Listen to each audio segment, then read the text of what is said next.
Is there any pecuniary interests? None noted. Okay. This is an application for rezoning. Part lot 42, concession 13. 56323 London Road, East Wawanach Ward, Township of North Huron. Applicant Deborah Hopper, owner Wayne Hopper. Item 1, purpose of this public meeting. The purpose of this public meeting is for the Planning Advisory Committee of the Township of North Huron to consult with the public on the zoning amendment identified above.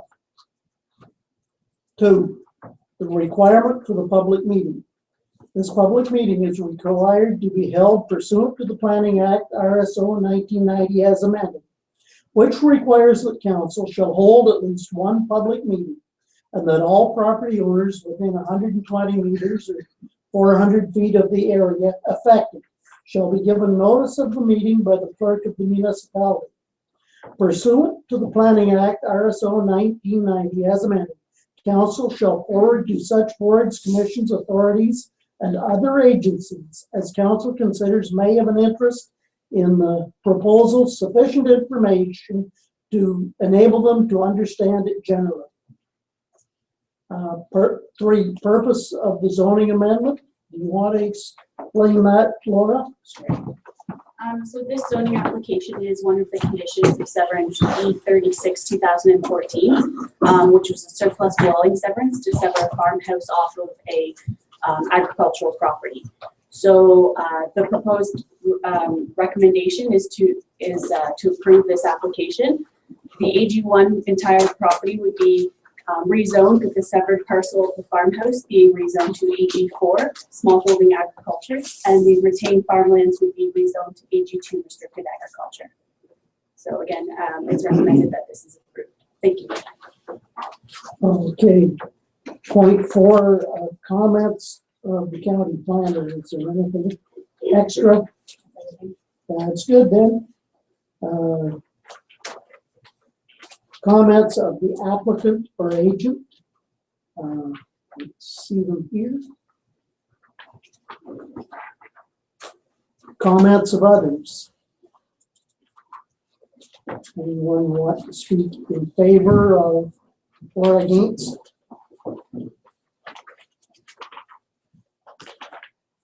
Okay. With the 6, I'm to read aloud.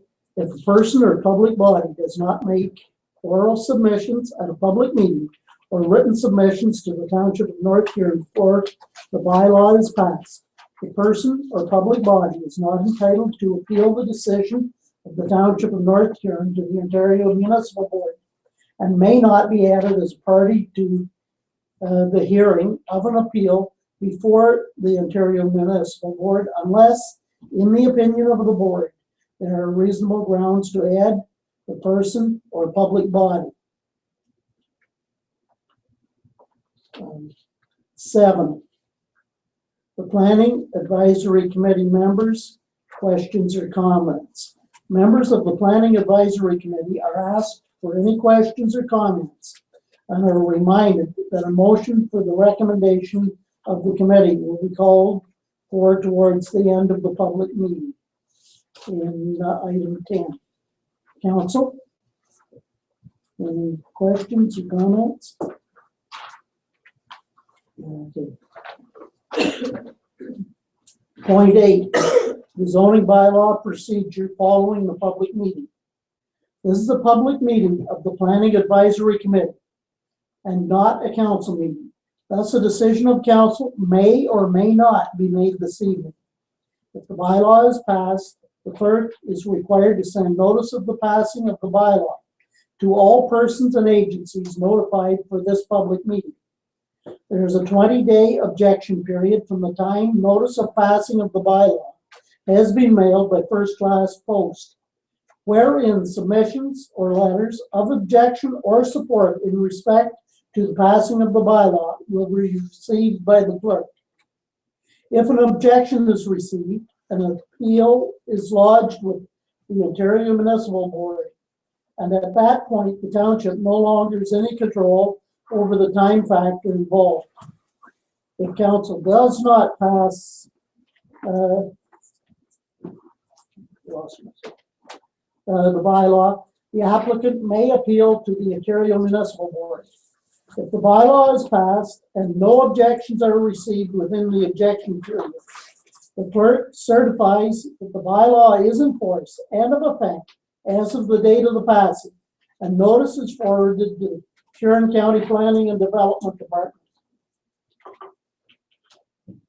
9 is the recommendations of the Huron County Planning and Development Department. You want me to just read, or? I recommend approval. Yes. Okay, 10, recommendation to council from the Planning Advisory Committee. Make a motion that we approve it. Instead of going to council. Councillor Halloran seconds. All in favor? Carried.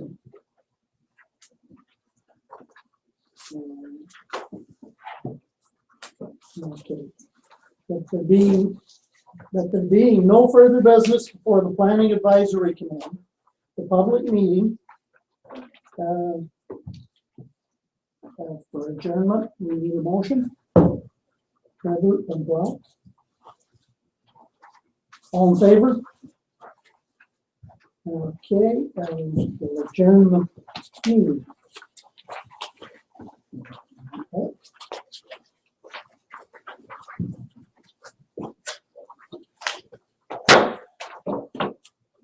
Moving to the regular council meeting of the Township of North Huron, call to order.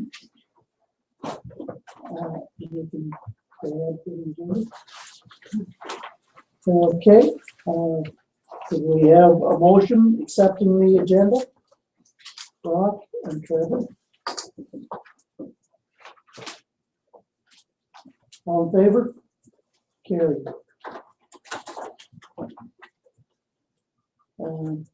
Declaration of pecuniary interest, if any. None noted. Approval of the minutes of the regular council meeting held September 8th. Trevor and Yolanda. All in favor? Carried. Deputations. First deputation we have tonight is Westario Power. Sharon, you want to start? Okay. If you'd like to come forward, we have Bart Cameron, our representative on the Westario board, and also Lisa Milne, the CEO of Westario Power. Thank you, Reed Vincent, and members of council for having us tonight. Thank you, Sharon, for the introduction. Kind of stole my thunder or who I am and why we're here, but certainly, as Sharon says, that we are here to provide an update on happenings at Westario Power. It's been a little while since we've had a chance to provide an update to council, but there's also certainly some new faces at the table. So Lisa is the president and CEO, so she'll walk through an update, a little bit of history, where things are at on the financial side of the business, which is always of interest. So certainly, if you have any questions, I think it's appropriate if you'd like to ask questions along the way, or would you rather say questions at the end? We'll certainly follow your lead, but I'll turn it over to Lisa. We've got the AV warmed up. Ready to go? Thank you. Thank you.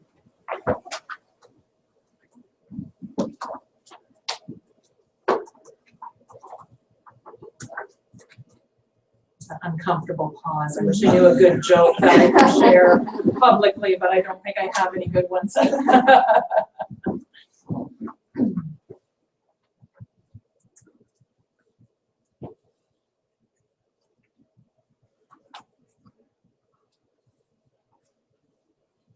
There we go.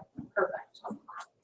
So just to echo Bart's comments, thank you very much for having us here this evening to provide you with an update on Westerio Power.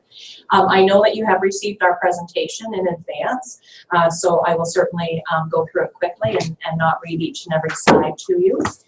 So for those of you that are unfamiliar with Westerio Power, the Ontario electricity market deregulated back in the late 90s, and at that time each municipality who had a public utility commission or hydroelectric commission had to make the decision what they were going to do with their utility assets.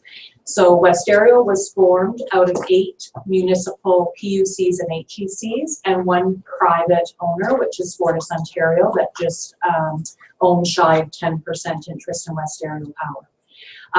That took effect as of November 1st of 2000. At that time, we had 3 companies. We had Westerio Power Holdings, Inc., and 2 subsidiaries. One was Services, Inc., and the other was Wires, Inc. In mid-2000s, we recognized that we didn't really have the need to have all 3 companies, and so we amalgamated those 3 companies January 1st, 2008. Business remained the same, but we just rolled the subsidiaries up into the holding company and renamed the holding company to Power Inc., which is how we operate our business today. There's a map of our service territory, so we do have 15 distinct and separate communities that we do serve. So as far north as Southampton, and our most southern community that we serve is Palmerston. This is a map of the distribution service territory that we service within your community. So we are servicing the old town lines of Wingham as they were in December of 1999. So our most northern territory is North Street, and then we do follow along your Turnberry Township lines on both the east and the west, and our most southern part of our distribution territory is actually the Josephine Street and John Street extension. So you're depending on what side of the street you are, you could be Hydro One or Westerio Power. Your community owns 7.71% of Westerio Power. That was the value of your assets when we amalgamated in 2000. And that is a listing of all of our other shareholders and their respective share earnings. When Westerio Power was formed, we had assets of about $30.5 million. That number today sits at $62.25 million as at the end of December 31st, 2014. So we have seen significant growth of over 104%, or about 5.36% average over the last 14 years. Also, our equity position has seen a significant increase as well. So when we merged in 2000, the value or the book value of the total shares was about $13.5 million. At the end of 2014, that number sits at $29.2 million. So again, we've seen more of a doubling of the value of the equity from an accounting perspective, 115% over that same time period, or about 5.76% average. So what does that mean for you as a community and as a municipality? So your share value when we merged back in 2000 was just a little over $1 million. It was $1,044,000. The book value today, and what we mean by book value is if you were to take the shareholder equity on our financial statements and allocate that to each of our shareholders, and with you being at 7.7%, your book value is $2.255 million. So again, we've seen more than a doubling of the value of your asset in that same time period. As an investor in our company, we do provide you with a revenue stream. So to August 31st, we have paid both interest and dividends to your municipality. Over the last number of years, that number is $906,000. We still hold a note that the municipality holds, or I'm sorry, we hold on your behalf. So you have lent us just shy of $400,000. which we pay interest on an annual basis, currently at a rate of 4.12%. So you can see that there has been a steady stream of revenue from our company. 2015 is just down a little bit from the previous year because we still have some interest between August 31st and year end, but we anticipate, and there's about another $6,000 coming. So if we had shown that on the map, on your graph, we actually would see an increase over 2014. I know certainly there's been a lot of interest in our disconnection policy, some of the policies we have as it relates to our collections. And I really thought it was important if we could just take some time for to give us an opportunity to explain a little bit better about our bill, what our bill is comprised of, and how much of the bill we actually get to keep. So in this particular slide, we have shown an average, what is an average customer consuming 1,000 kilowatt hours per month, and the total bill that an individual would receive is about $202,000. So of that bill, the biggest piece of the pie, the $118.51, is actually the energy portion. Oops. This doesn't pull down. That's okay. I'll walk through the various components. So your largest portion is the energy portion, $118.51, which is the actual cost of the commodity. So that will fluctuate for every customer depending on how much they use on a monthly basis. But that price is set by the Ontario Energy Board twice a year, so for May 1st and November 1st. All of our residential customers and what we consider to be small commercial customers are on time of use prices, which means that there's different prices for weekends, 7 o'clock in the evening, what we call off-peak, mid-peak, and on-peak. So any of our consumers that use a lot of their consumption during the day would be paying the highest price per kilowatt hour. The $23.30, that portion is your HST, which we had to start charging HST on our services when that came into effect a number of years ago. The $7 slice is the debt retirement charge. So that is a 0.07 cents per kilowatt hour charge that will be removed from all residential customers at the end of this year. That was in the provincial budget. So that line item will be disappearing. The $19.25 line, that's what we call retail charges. That's what the charges are that we get charged, that we pass on to our customers from Hydro One, which is actually for the transmission of the system. So you have your generators who then transmit their electricity through the transmission lines, and then Westario, as a distributor, distributes it to our customers. So all the transmission infrastructure that you see in the province, we collect that from our customers. The orange slice for $4.38, that's the regulatory piece. What that cost is that's the cost of actually operating our business. So those are costs from the Ontario Energy Board. Those are costs to operate our electricity grid in the province. So again, those are all costs that we pay, that we pass along to our customers. And the last slice there was the $1.87. That's the smart meter charge. So the provincial government in about 2007 had mandated that every home and small business in the province have a smart meter. Westario Power invested approximately $4 million in that infrastructure. So that $1.87 charge that we put on our customer invoices is to reimburse us for that upfront cost of about approximately $4 million. That leaves us with the $28.20. That's the actual amount of the bill that Westario Power gets to keep out of the total $202 to actually operate our business. So all those other components of the bill, which is about $175, we have passed that on to third parties, whether it be the independent electricity system operator, which is for the commodity piece, Hydro One, Ministry of Finance, and the Ontario Energy Board. All those pieces, while we're responsible for collecting them and paying them, we don't get any markup, or we don't get to keep them. We're basically a collection agency. Similar to what you might experience on the municipal side through your taxes, where you're collecting on behalf of the school boards and the counties. So of the total bill, $202, we keep $28, which is less than 15% of the bill. Yet if a customer defaults, we're left on the hook for the whole $202, so we're responsible for the full amount. So just to give you a little bit of background on our actual collection policy. So customers in your community are typically billed in and around the 15th of the month for the previous month's consumption. Our invoice is due 17 days after the due date, or I'm sorry, the bill issue date, at which time we would have payment. So there's a number of payment options available to our customers.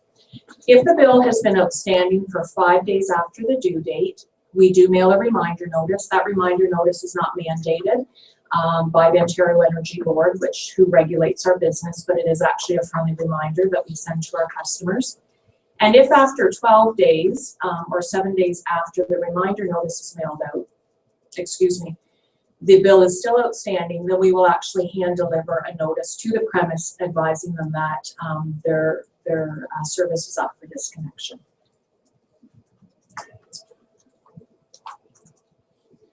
So I wanted to point out to you the numbers that are within your community. So I've included this chart, which does show the number of customers that have been issued disconnection notices as a percentage of your total customers in your community. So for the municipality of Wingham, we actually have approximately 1,600 customers.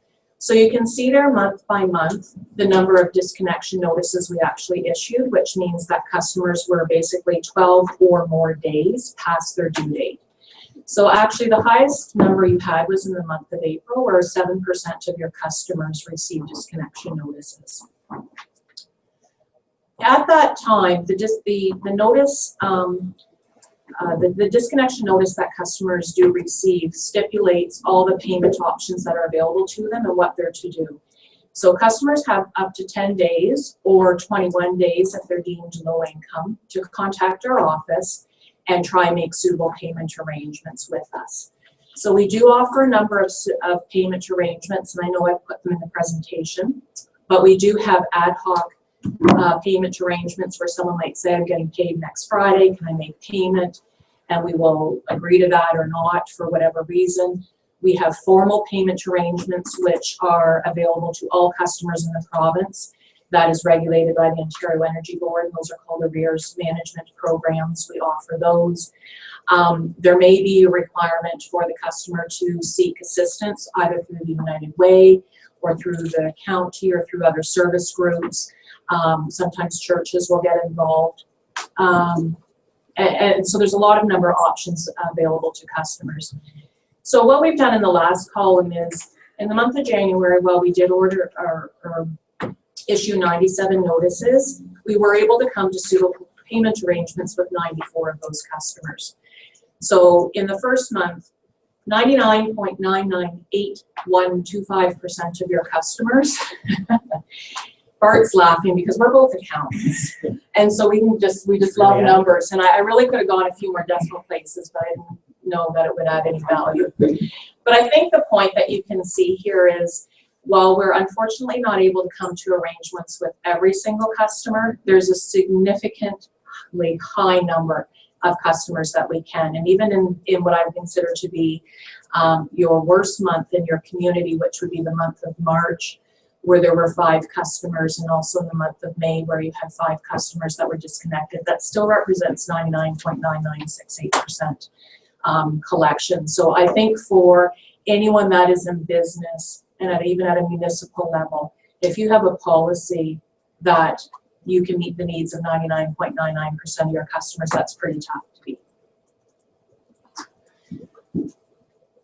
So what can we do, and what types of things are available to customers? So what we typically recommend to our customers, and this is for any customer, and especially those that might be on some type of social assistance, or low-income customers where they have a budget and they know exactly how much they're earning every month. We offer equal payment plans, which does allow the opportunity for customers to take their last 12 months consumption. We add it up, we divide it by 12, and they would pay the exact same dollar amount over a 12-month period. So in months typically in the summer where they might have lower consumption, they would be paying a little bit more than what their bill states. But come winter, when maybe their consumption is higher, and typically we all have higher bills in around Christmas time and that type of thing, it allows customers to just not worry about an unexpected bill. So we have predictability built into their monthly payment plans. The other benefit of enrolling in that type of a plan is it does give you the opportunity, or the customer the opportunity, to actually choose the day of the month they would like to have the payment come out. So it can coincide with payments that they may be receiving from a revenue perspective. We also offer a free web-based service, which is called My Hydro Eye. It's available free to all of our customers through our website. And it allows customers to monitor their monthly usage. Because we do get so much time of use information through our meter infrastructure. If you were to log in and look at your account today, you would actually be able to see your consumption up to the same time yesterday. So there is a 24-hour time lag. There are monitors in there that which allow you to predict what your monthly invoice will be. And any customer can also put any alarms or notifications that an email will get pushed out dependent on the needs of the customer. So a customer might say, or determine, if my consumption is 10% higher than it was last month, send me a notification. Or if my bill is reaching $200, send me a notification. So those types of things are in there that will allow the customer to better manage their account. And then that way they're not getting, any unpleasant surprises when their bill does arrive. We also have a full-time energy conservation officer on site. So that energy conservation officer does provide all kinds of programs that are available to all of our customers, whether it be CFL lighting, whether it be retrofit lighting. We've worked with a lot of commercial customers to replace equipment in an effort to reduce their energy consumption.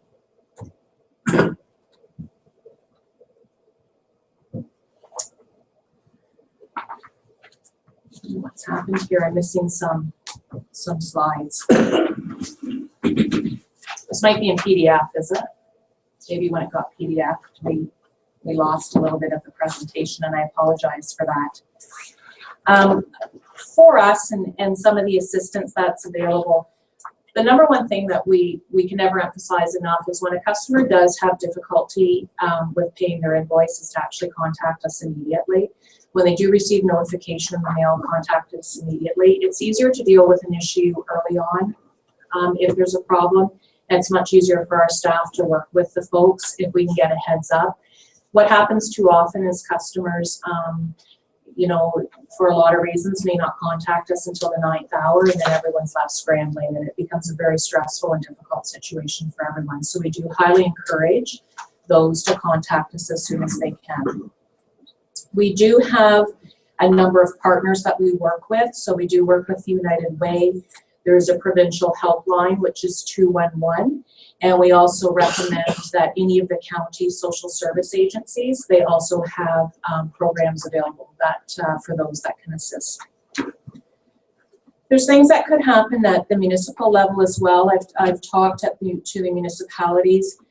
There are vital services bylaws that are defined within your municipal act and the Residential Tenancies Act. That's something that your CAO could certainly follow up on if there was interest at the municipal level. What that would do is the municipality would, for all intents and purposes, guarantee vital services, which is water, heat, hydro. You would be responsible for paying the utilities on those properties.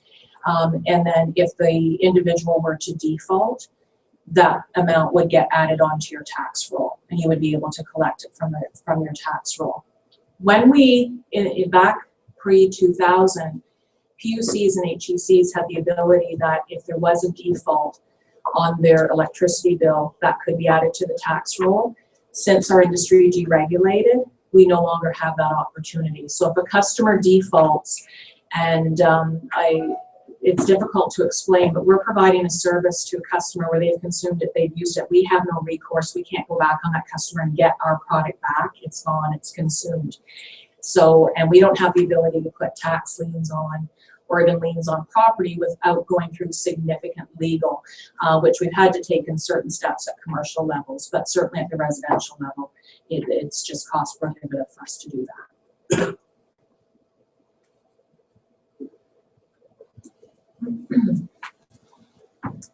Before I get off this and talk quickly about our ongoing initiatives, I just really think it's important that that we all understand that there's a real opportunity within all of our communities to open up the dialogue. We do work very closely with our social agencies at the county level, and our staff work very, very, very hard in order to keep power on for our customers. It is never an easy task to go have to visit a property and disconnect power for non-payment. It's extremely difficult. We do take these concerns very seriously. We do stay in constant contact with our regulator, which is the Ontario Energy Board, to ensure that we are compliant, to ensure that we are taking all the right steps.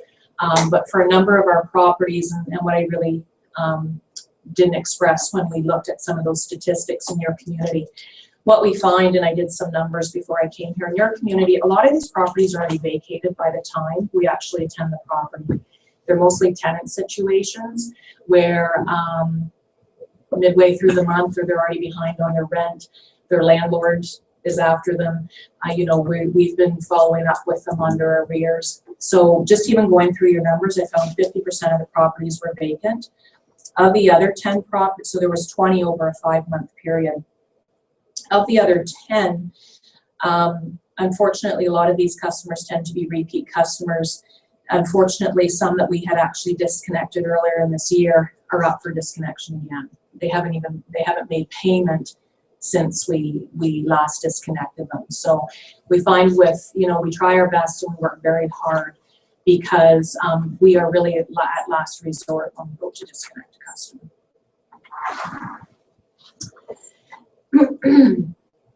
I've probably lost all these slides.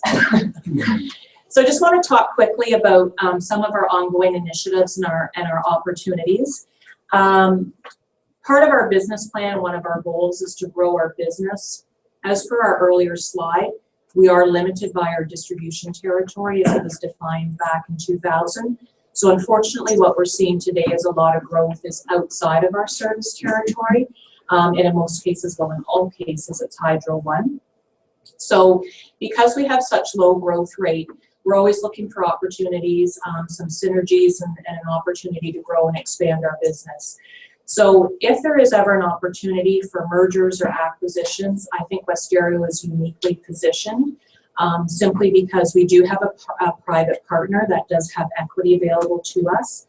You as a municipality are unable to invest any further into Westario Power because you're forbidden to under the Municipality Act. But certainly there's opportunities out there. I think we're going to see a lot of change in our industry and in our business over the next number of years as we move forward. But I think Westario geographically and industry-wide, we're very, very well positioned. We have always stated that we will not merge or amalgamate just for the sake of it. There has to be a very strong business case in order for us to pursue those types of opportunities. And recently, the provincial government, and they actually just introduced legislation on Friday.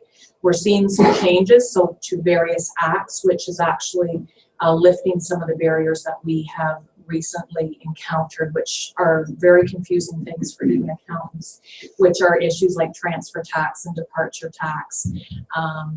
And for our size of utility, those are going to be waived over a 4-year window. Again, just the business case, I'd just like to reiterate as well that we may want to make sure that we're not compromising our levels of customer service. We continue to add value to not only our customers, but to you as our shareholder.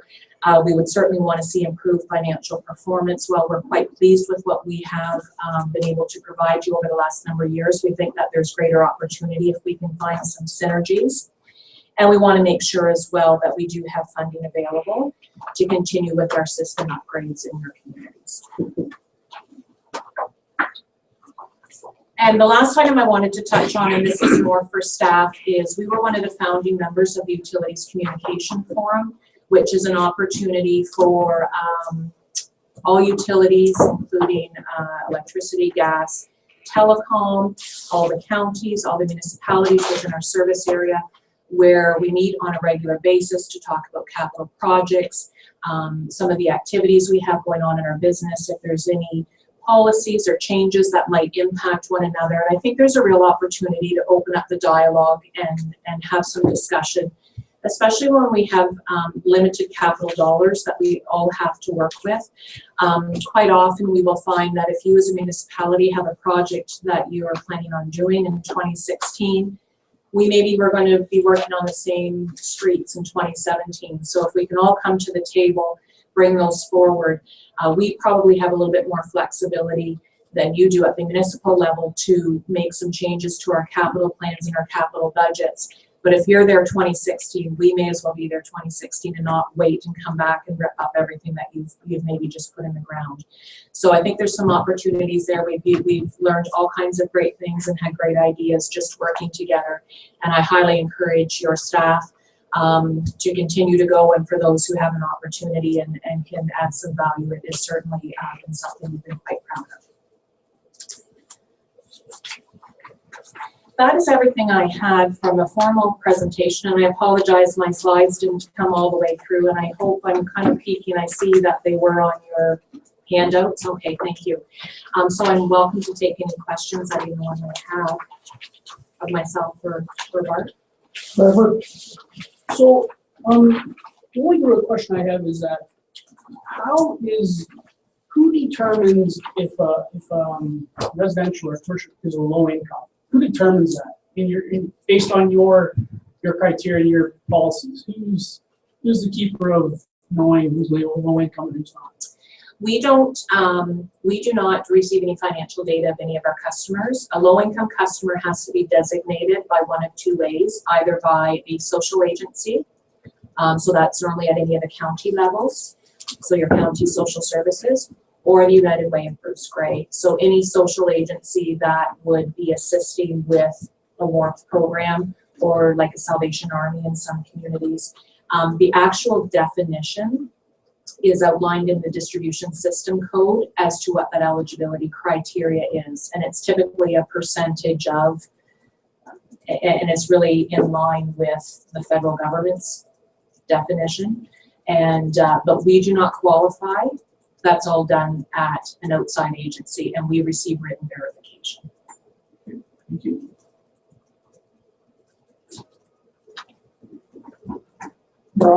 Have you noticed any trends in terms of the frequency of default or delay over, say, the last 5 years?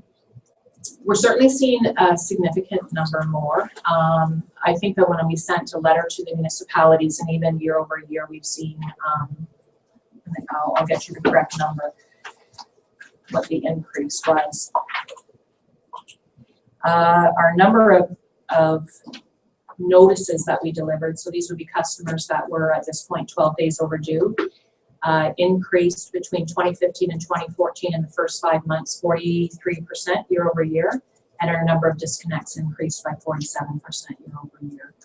So we've also seen the price of commodity. I've been in this business now 10 years. I started at Westero in December of 2015 or 2005, I'm sorry, and the prices at that time were 5.5 cents and 5.8 cents. You're now paying 16.1 cents. So we've seen almost a tripling. So that piece of the pie, when I first started at Westero, we got to keep 25% of the bill. That's now coming down to 15%. Our rates are going up too, but it's that energy cost that's increasing so much. We are not unique. I would say that we are seeing it industry-wide. The provincial government has recognized this as well, which is why they're now introducing a new program that will be coming into effect January 1st, which again will allow low-income consumers to apply, go through a vetting process where they'll receive a monthly credit on their invoice for, and they'll be eligible for that anywhere from, and it's based on household income and number of individuals that are in their home. So those types of programs are coming out. Government, so government legislated, regulated, so will be available to all electricity consumers starting January 1st. So that will certainly help the low income. But we do, and unfortunately on the commercial side, we're seeing a higher rate on the commercial as well. Not at this level, but certainly I think with time of use prices, and admittedly it's difficult for a business who operates from 8 to 5:30 or 9 to 5, whatever their hours are, to change their load. And it's something the government has recognized. It's just not been addressed, and we deal with that quite a bit, and there's a lot of empathy for customers like that.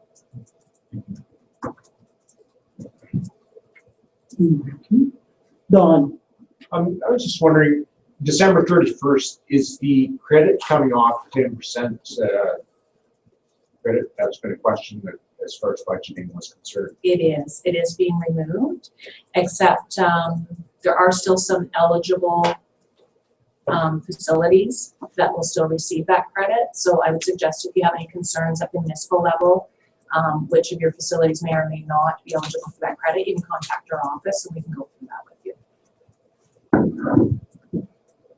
okay, but I attended a session at AMO on amalgamations. Are they forced amalgamations? Excuse me.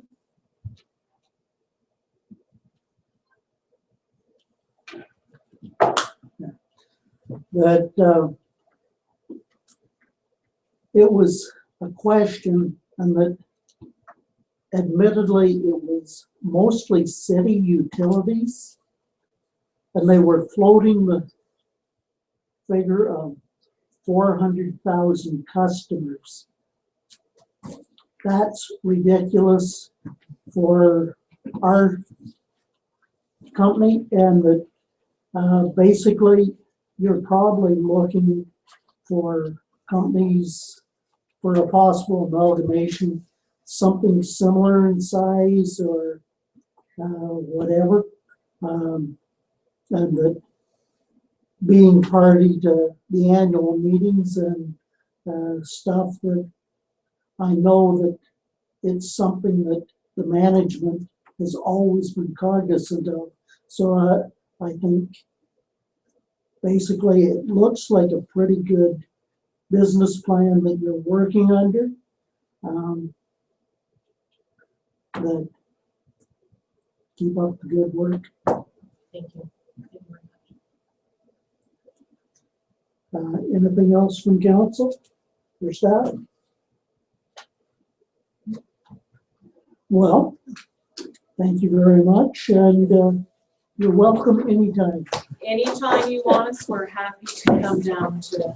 Thank you Beautiful for way. yes, thank you for having us tonight and certainly making time for us. And as the person kind of liaison with the organization, I will continue to stay in touch with Sharon and Kathy. I look forward to. If you have any questions, please let me know.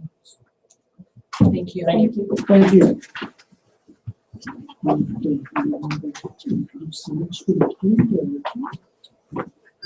Next we have the Memorial Hall renovation committee.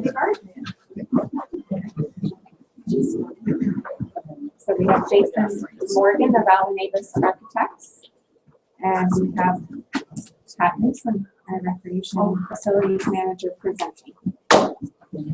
We'll be right with you. So we've just got to get that projector warmed up again. That's flipped off. In the meantime, I'll just maybe introduce a couple of people.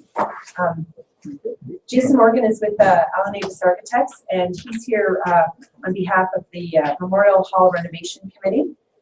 This committee was led and administered by the township, but it's made up of all of the stakeholders of the renovation and Blythe Memorial Hall. So that would include the Blythe Festival, both staff and board members, the Legion in Blythe, the latest Legion Auxiliary, 1419 Inc., and also there's some other community members also involved on that committee.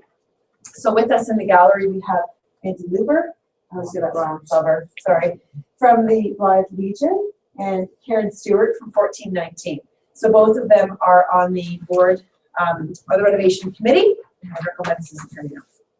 It's still cooling down. It'll take a minute. Okay, so the reason for our visit today is coming later in my report, a couple motions that we want council to consider. The project is done in 3 phases, and we're basically 90% complete of phase 2, which is, oh, you're gonna come save me. Okay. Which is the construction phase. So we were at council a few months ago, and we're given permission to take the project from sort of the, which was the sort of just the strategic design, or schematic design. It was strategic as well, to actually taking this document and turning it into construction documents and all of the detail that will be part of the renovation.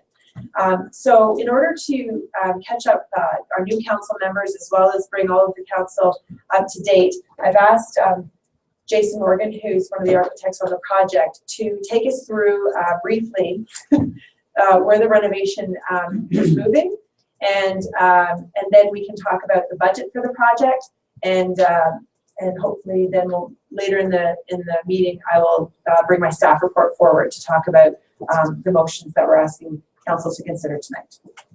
And there it is. Thanks, Pat. Thanks, Vincent and council. I'll walk you through the highlights of the project so far.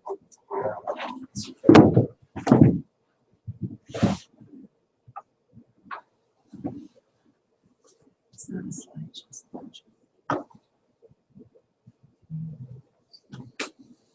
So you want it? So we started off with this slide just to highlight the existing 1920s Memorial Hall and what we are hoping to, I guess, harken back to and bring some of the identifying features from that vintage back into this modern day design and layout. So it was very much in our minds as we were going through this design. Starting off with the interior of the lower hall of Blythe Memorial Hall and the 1990 Link Edition.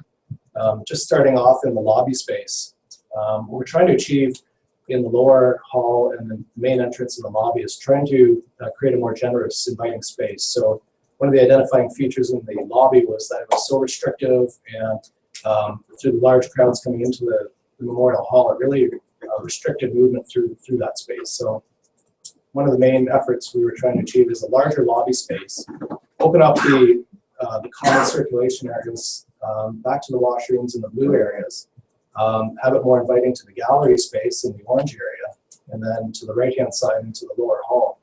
Again, trying to free up that movement from exterior to interior in the space. As you'll see in the pink area, that's the primary kitchen. It's going to be a commercial kitchen, and that was the existing library space, and fairly extensive renovations in that area. We're actually dropping the floor down in that area. We have to excavate 13 inches or so to bring that down, so it's all flush. And now in the new design, everything will be barrier-free access. So there's no steps, there's no mid-landings anywhere. Everything's free-flowing throughout the entire lower level. In the lower hall space, I'll show you later on as well in the slides, but we're completely gutting and renovating that space, trying to bring it up to more modern standards, but also not losing sight of the character and the heritage of the building. So just to brush on quickly, the blue spaces are the new proposed washroom areas. So we're enlarging those, keeping in mind of barrier-free accessibility to the current standards. And then just the back utilitarian areas in the green. So just to give it a bit more storage space. And again, these are some of the elements that we're trying to bring forward to the lower hall. So a lot of the original character, the woods, a lot of vintage light fixtures, bringing back cast iron columns, etc. So those are the materials that we were playing with in the lower hall. Moving upstairs, so obviously the primary focus is the Blythe Festival Theatre, and making sure that the updates that we're proposing in this construction meet all of their requirements, but also to create a more multi-purpose venue. So it could be quite easily rented out for other uses other than the festival in the off-season. So it's very multi-purpose now. We're trying to update it. New technology scattered throughout the entire upper hall with regard to seating, improve the seating comfort. We're widening out the spaces of the seating. We lose some seating capacity, but again, we're trying to expand the generosity of each space. The knee space will be improved, so we have a consistent knee space. So for the taller people in the crowd, just that much more comfortable. The stage itself, the performance stage itself, gets a freshening up. So we've identified some structural issues that we'll be taking care of on the stage. For safety issues related to the performance lighting. So when you look up in the hall, you see the large grids of performance lights. So there's some structural issues there. And for the safety of the Blythe Festival Theatre using it and modifying those light fixtures in their setups, we're putting fall arrest connections so they can actually be safe as they're putting their ladders up against the lighting grids and doing their modifications up high. So we're addressing some safety concerns there.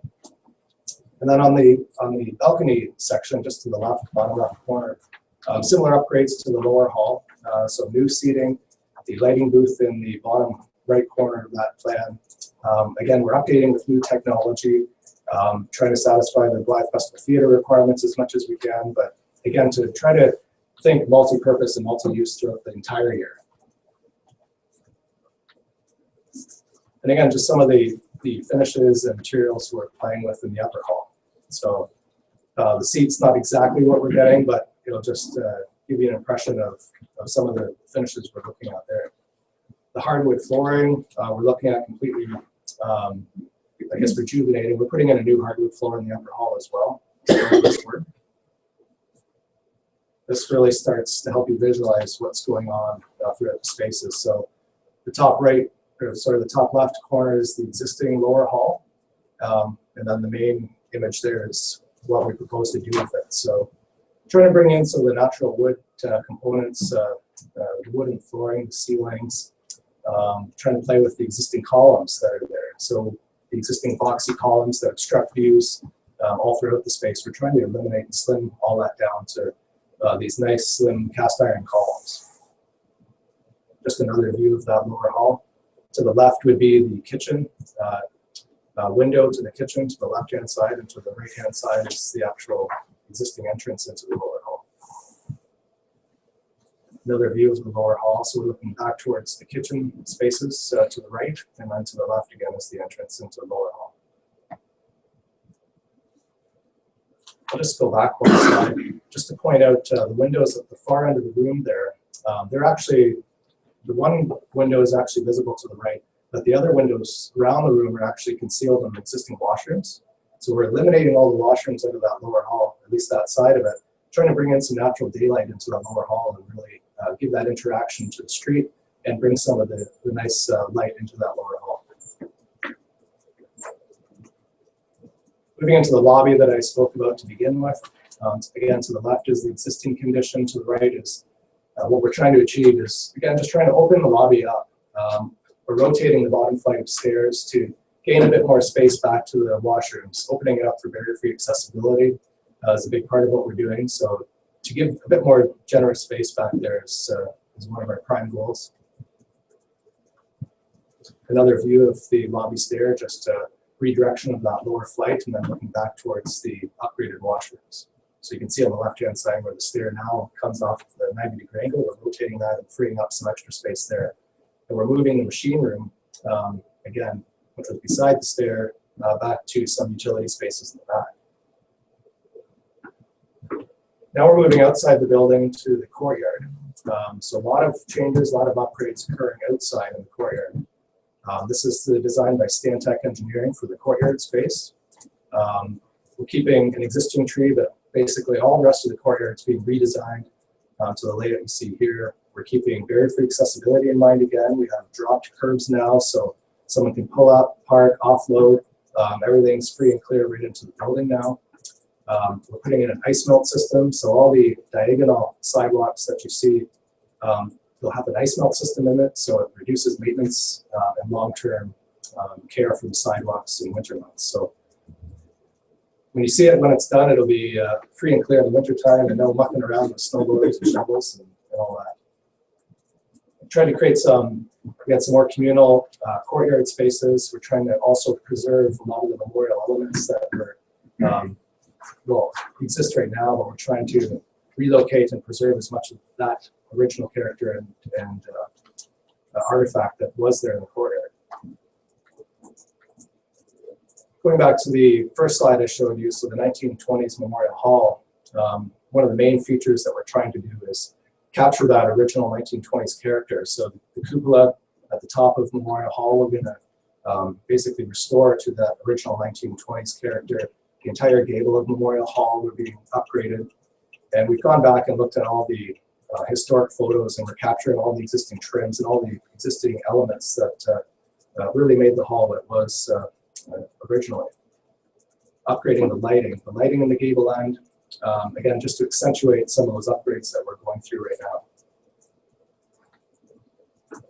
And just artists' rendering of what the hall's going to look like, again, with some of the main features in the courtyard spaces, again, comparing it back to that 1920s original character.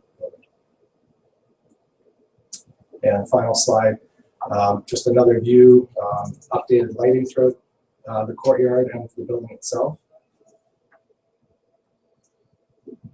Apologize for this slide. Not trying to conceal numbers or anything. It is in your package as well. Yeah. Attached to my report are the numbers that you can read in your package. And I can just highlight a couple of that. But this is taken from more detailed cost estimation that we had gone through. But building renovations, 1.1, AV and technical upgrades, so $239,000. Upper hall, backstage, and AV technical upgrades, $183,000. Upper hall and auditorium, $245,000. Porch, lobby, lower hall auditorium, $747,000. Art gallery, $48,000. And then the main east stairway Memorial Hall, $75,000. Moving to the top right corner, 1.7, heating, ventilation, air conditioning, $195,000. Roofing, attic gable, and the bell tower itself, $235,000. Life safety upgrades, $60,000. Barrier-free upgrades, $13,500. Electrical system upgrades, $37,500. Other upgrades, $25,000. It gives us a subtotal of $2.105 million. And then the courtyard development, so the courtyard and landscaping at $338,000. And that gives us a subtotal of building renovations and site development of $2.443 million. Then we have all the general contractor markups. We have permitting fees. We've thrown inflation dollars in there for construction of 2016. And then design and construction contingency of 150. So it gives us a grand total for the building renovation side of things, $3.142 million. I can let Pat take it over a bit from here. Sure. So that is the construction dollar that has been vetted many times and gone over and every detail looked at. And a cost consultant has also been involved in trying to assess that, as council's aware. Until we tender the project, we won't know if that is the true dollar, but that is the construction number. So if you actually take a look at the left chart here, the interior construction being at 2.7 million, then the courtyard at 434,000, which are numbers just taken right from the document that we just went through. Then we have architect's fees for the interior project, the exterior design fees, and then additional expenses of 35,000, which is really been everything from providing coffee at a meeting to other consultants that are not inside our original contract, like Horizon Solutions, who have been the technical piece of the theater, all of the sounding and lights that we needed that additional expertise, and some other consulting fees. So that's sort of our additional fund outside of the construction for a total of $3,500,000. I can't read, it's $982.20, and I said I'd throw in the 20 cents. So the rest we have to have. And when we started this project, nobody knew how much it was going to take. And I think when the project was first envisioned by 1419 and the community, we sort of threw a number out of 2 million.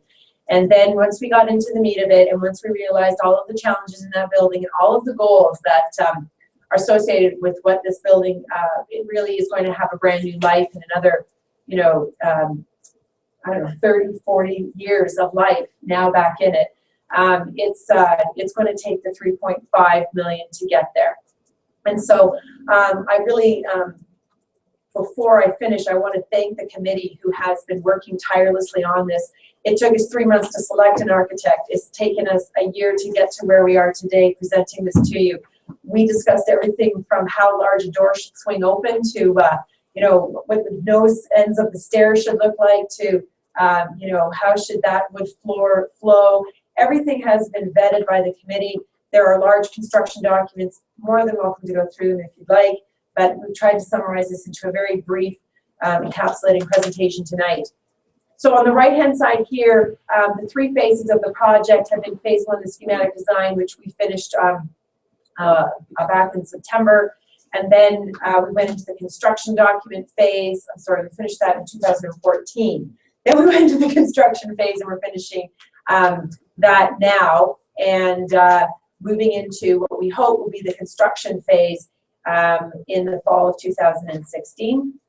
And that would mean that we need to have the funds available in January 2016 in order for us to complete the tendering documents, pre-qualify, tender the contract, award the contract, and have the contractor have enough time to order everything and have it in place in order to start. It's a very tight construction schedule because we have to do it during the off season. So we have from the day the festival stops till the day they start rehearsals in the next spring. So we're confident that can be achieved.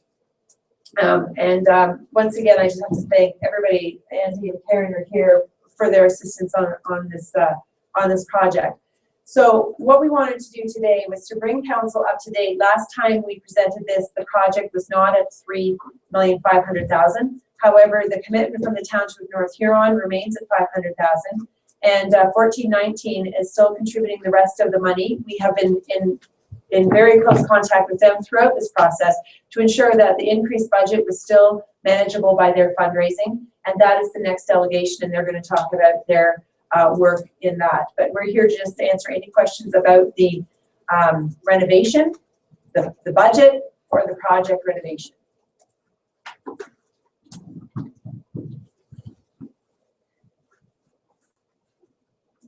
James. Without seeing anything, knowing what they've already raised, and I know this should be for the next group that's coming on, but as a council, we have never seen any figures to say how much money they have in the bank account now raised. And so it's pretty hard for us to say, well, yeah, we go ahead with $3 million, but what happens if they're $1 million short at the end of the fundraising? Who comes up to that $1 million? I know that's not really fair for at this part of the presentation, but it certainly will be something we'll talk to. I'll just, how we sort of left it with our committee as the renovation committee and 1419, who is the fundraising body, is that the commitment from the township has always been $500,000, and the deadline to have the funds available has been set in order for us to meet the construction deadline. So if the funds are not there, it's council will not be moving forward with the project until those funds are available, or 1419 can satisfy council with that answer. And so they're going to bring that forward where they're at, and then how they're going to achieve their goal in the next presentation. Trevor? Yeah. Without it being tendered, I guess I'm questioning how confident we are that the construction can be done in the off season. I guess from a conversation standpoint, obviously we'd have to be fairly rigid on that timeline. So does that inherit the contractor to adjust his prices higher for that? I guess my question is, has that been inherited in these costs you've produced to us? Yeah. Yes. So the timeline is the critical factor. So we actually, in the bid documents, we spell out contractor must start by this date and must finish by this date, which is before the start of the next festival season. So in the documents, it's going to be specifically asked for. And when we were going through all the estimation, talking to contractors, cost estimator himself, those dollars are all taken into account. So it's extra forces, extra labor, all the costs, as best as everyone can estimate to fit within that time frame, from September to the following May. Just to expand, but like what Pat was getting at is, we want to basically bid it and award it as soon as we can come next year, so that we have the whole summer festival season to produce shop drawings, order materials, order HVAC equipment, all the specialty equipment that takes long periods of time to deliver. That's all done in the summer months. So when it comes September, you know, boom, the contractor's on site. He has all these materials ordered. It's already been approved. So we're trying to pick up some months there in the summertime too. Okay, thank you. Brock. I think it's amazing that in this design, so many of the features that were in the hall originally are returning, like the windows in the lower hall, for example. It's been years since we've been able to look out through those windows, and it has really changed the whole aspect back to the way it was. And the other feature that stands out in my mind is the new bell tower. But the one that's up there now is so ugly. Yes. And, That doesn't hold the it's rain going out. to go back to pretty much the way the original one. Alan promised me he was going to do that. Yeah, that's right. So we delivered on that one. And just to give kudos to the group that had done the renovation 30 years ago, that's what they could afford to do, and they opened it. You know, they brought this building to a level, and we enjoyed many, many years in it. It's just ready to go to the next level, and we've been fortunate to have a committee of fundraising and an architect to have that vision. Well, they saved that building. I mean, it was going to be gone.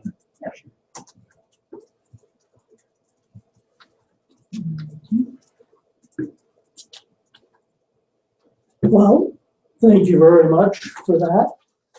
Now we get to the next. group.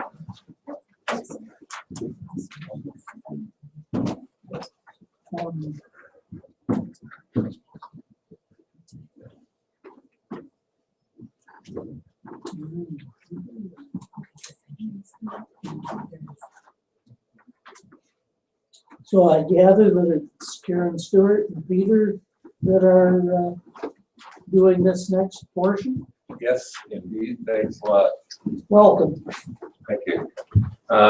Council, staff, three esteemed guests, thanks for allowing us into your room and talking about the fundraising efforts that we're involved in for 1419. Karen's going to take you through it fairly quickly, but if you have any questions at the end, we're certainly open to talk about them. This is a daunting task. I won't lie to you. It is exciting. We're very excited. I mean, just looking at that work for the hall. But this project that we're talking about for us is a bigger project. The hall is definitely number one. That's what we're pushing forward to. But we have other things that we're involved with. I'll get down to some of the specifics, but Karen's going to just take you through the fundraising right now. Okay, good evening, Reed Vincent, councillors, staff, media, guests. It's my pleasure on behalf of the board of the Light Arts and Cultural Initiative 1419 Inc. and the project director to bring you a brief update of our community development project and the fundraising campaign. About a month ago, we met with our campaign cabinet who advised us to reposition our campaign from a much higher level to attract significant investments. So we have created a case for support and campaign materials, which are just getting the final touches from the creative team, but do center around this stunning yet fun image created by illustrator Randy Jones. We feel this image shares a story of creative and rural sophistication that sets us apart from many other rural villages across Canada. This is a story we need to share with the world and leverage for positive growth in our community. We'll set the stage through the village plan. From the moment you enter the village, you will be a part of the creative spirit. The new streetscape will immerse you in art and beauty on every corner. There will be artist residences, performance and development spaces, a country inn, shops, and restaurants. And we remain deeply committed in our support of the Blythe Festival Artistic Director's vision for the theatre. As Canada's rural storyteller, the festival is integral to the community development plan. As we shared with you last time we met, we are committed to revitalizing Blythe Memorial Community Hall, home of the Blythe Festival and the finest in the Canadian place, building the Grant and Mildred Sparling Centre, home of the Canadian Centre for Rural Creativity, a multidisciplinary arts and innovation hub in the former Blythe Public School, and creating the Rural Trust to sustain creativity through a not-for-profit endowment for dedicated program funds, awards, and scholarships. But now, as a means to an end, we are establishing the Blythe Community Bond, a for-profit opportunity that will lead the development of a unique private-public investment pool to finance the necessary development that supports the realization of the mission and vision while earning a sustainable profit. These are things like housing and retail. We have created a new mission and vision statement. Our vision: Blythe is internationally recognized as a place where creativity inspires artists and audience alike. Our mission: to establish Blythe as a global cultural center that fosters the creation of and appreciation for new Canadian works. Fundraising includes multiple levels for 4 distinct campaigns. Our Community Builders campaign will run October through December 2015. It will be distributed via Canada Post, service clubs, and individuals. There is an opportunity for the general public to jump on board at a modest level of support. 1419 by 1419 Champions campaign. We're recruiting 14 captains to assist us with prospecting 100 donors for a gift of $1,419 over 2 to 5 years. The campaign materials are nearing completion for an October start. The campaign cabinet are assisting with the major gift portion of the campaign. Chaired by Stephen Sparling, the cabinet also includes Quinn Ross, lawyer with the Ross firm, Irfan Raji, Vice President of Strategy and Corporate Development with Parkland Industries, and David Peacock, CEO of the Regional Tourism Organization. Grants are being submitted by the Township, by Blythe Center for the Arts, or 1419 Inc., by the partner that has the strongest case based on the grant guidelines. Foundation applications are also being submitted as applicable. These are the rough campaign figures. As you were just told by the prior presentation, the renovation is shovel ready and estimated to be $3.5 million. To date, we have invested over $300,000 and have commitments to 1419 of $1,447,335, plus a $200,000 commitment from the Blythe Festival and the $500,000 commitment from the Township. You'll note this statement does not include the Blythe Community Bond figures or their projects, but they remain a vital part of ensuring sustainability and viability of our project. Arts and culture bring a vibrancy to the community that helps create new businesses, provides access to education and living wages, attracts new creative people and families, draws tourists, and stimulates social and recreational opportunities.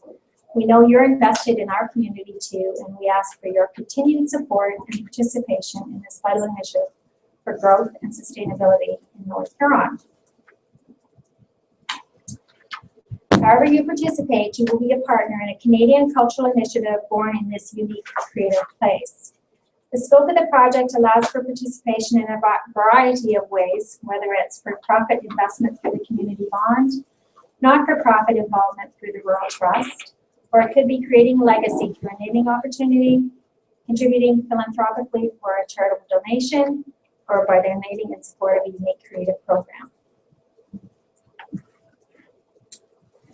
The major gift campaigns often include naming opportunities.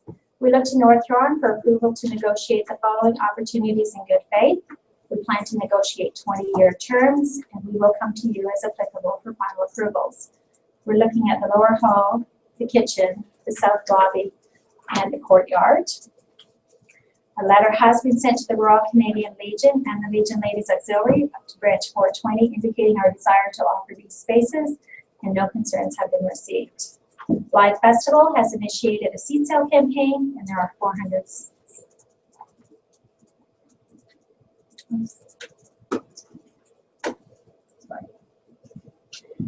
In terms of recognition, a subcommittee of the Renovation Committee has met and current donor signage on site has been inventoried.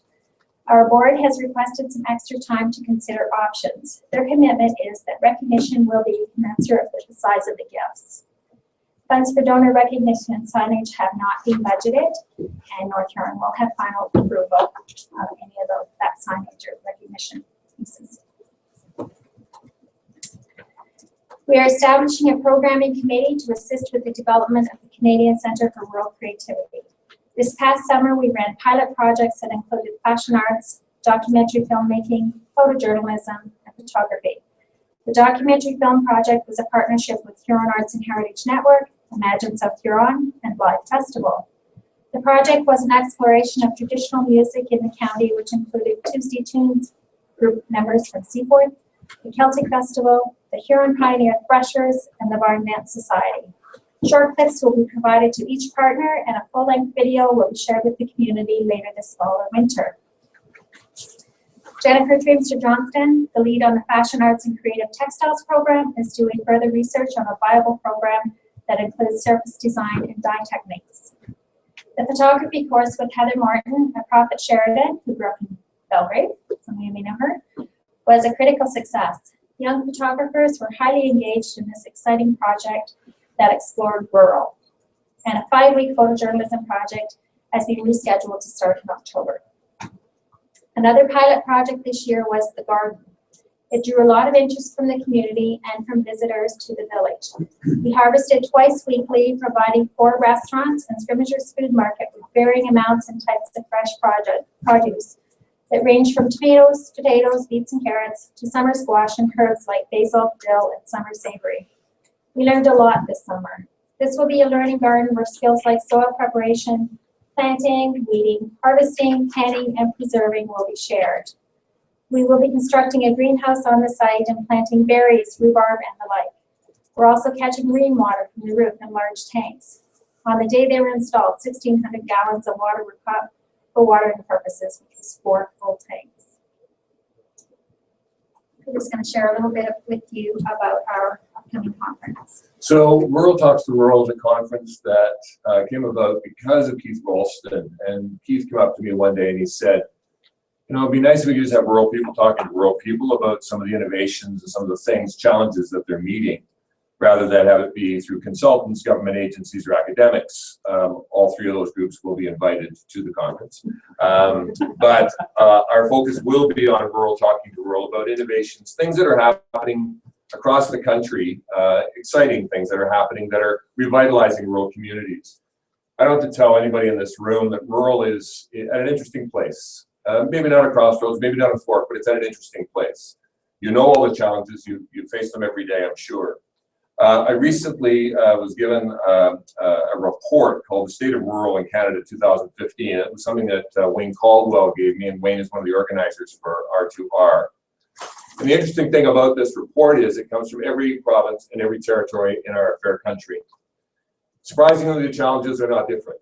Now, there are different ways of going about it. There are different things that they're trying to do.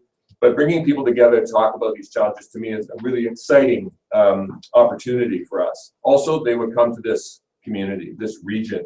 So what Karen's talking about is not just putting up buildings, it's actually getting people to come here. Some people to stay here ideally, but have people come here and experience what I experience. I'm not from here, I'm from away. This place is phenomenal. The reason I'm fighting for this and trying to get this thing happening with a lot of other people is because I believe it's possible. And I think in that possibility are some wonderful opportunities. So Rural Talks to Rural Conference is set on September 28th, 29th, and 30th of 2016 in and around the plows and trucks and everything else that's going on at the hall. Blythe will be the central base, but we'll be showing off the county to our guests, introducing them to local innovators, have them enjoy the bounty of the harvest with meals created by our local chefs, and exploring this fabulous part of the world.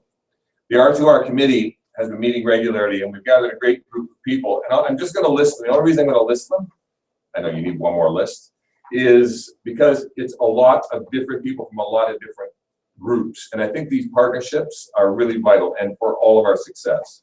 So Rick Elliott is looking at accommodations and transportation. Rick Sickinger from Huron County is looking at hospitality, entertainment, and meals. Connie Goodall is looking at volunteers. Connie's here from North Huron, of course. Keith Ralston from the Citizen, the Rural Voice, and Wayne Caldwell are looking at guest speakers and panelists. Karen is looking at the budget. Nathan Schwartz from HBAN is looking at marketing. Paul Nickel from HBDC is looking at sponsorships and partnerships. I'm looking at this group from Holland to bring over this theater that goes up in a day. It's called Core 2, and a documentary film called The Final Straw, which is about rural across the world, and it's a phenomenal documentary. This is just an example of what's possible. This is one thing. So I believe if we can make these steps together, not separately, and that the communication that we have with each other is going to be key. I think the sky's the limit, and it's not just for us. It has to be for the next generation. If it's just for us, then I think then we're fooling ourselves. So R2R to me is just one thing. This is just another thing, but I do believe we have the energy of the people around us, including North Huron, the relationship that we spawned with you guys. I think it's possible. I think it's very exciting. I will offer one last thing before I turn it back to Karen. If anyone wants to read this report, and I know read reports, you're all jumping up and down, I can send the link to Sharon and she can send it out to the rest of you. I recommend it, honestly. It's an eye-opener if you want to look at what's going on in rural British Columbia, the territories, Nunavut, Nova Scotia, New Brunswick, anywhere. You will hear the song that's sung quite familiar. Thanks.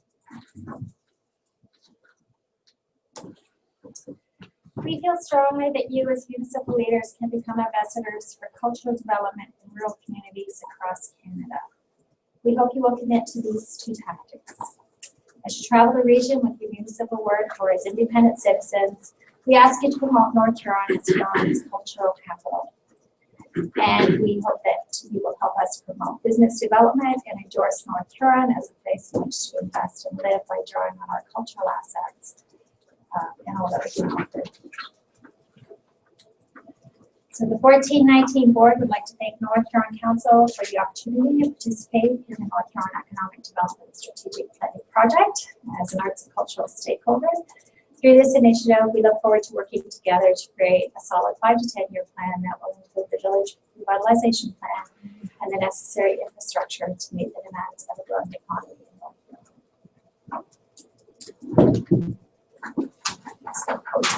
So thank you very much.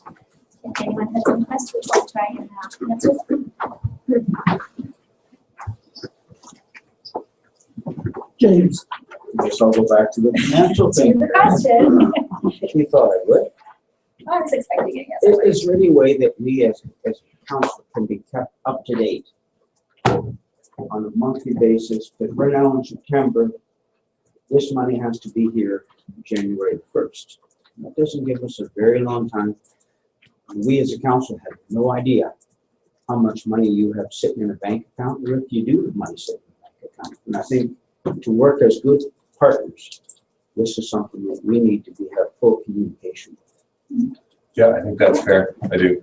I mean, what you were looking at, some of those drawings and sketches, that's going to be the case for support for all levels. We also have a community letter. All of that is about to roll out. So I think the monthly statement from Huron is a really good idea.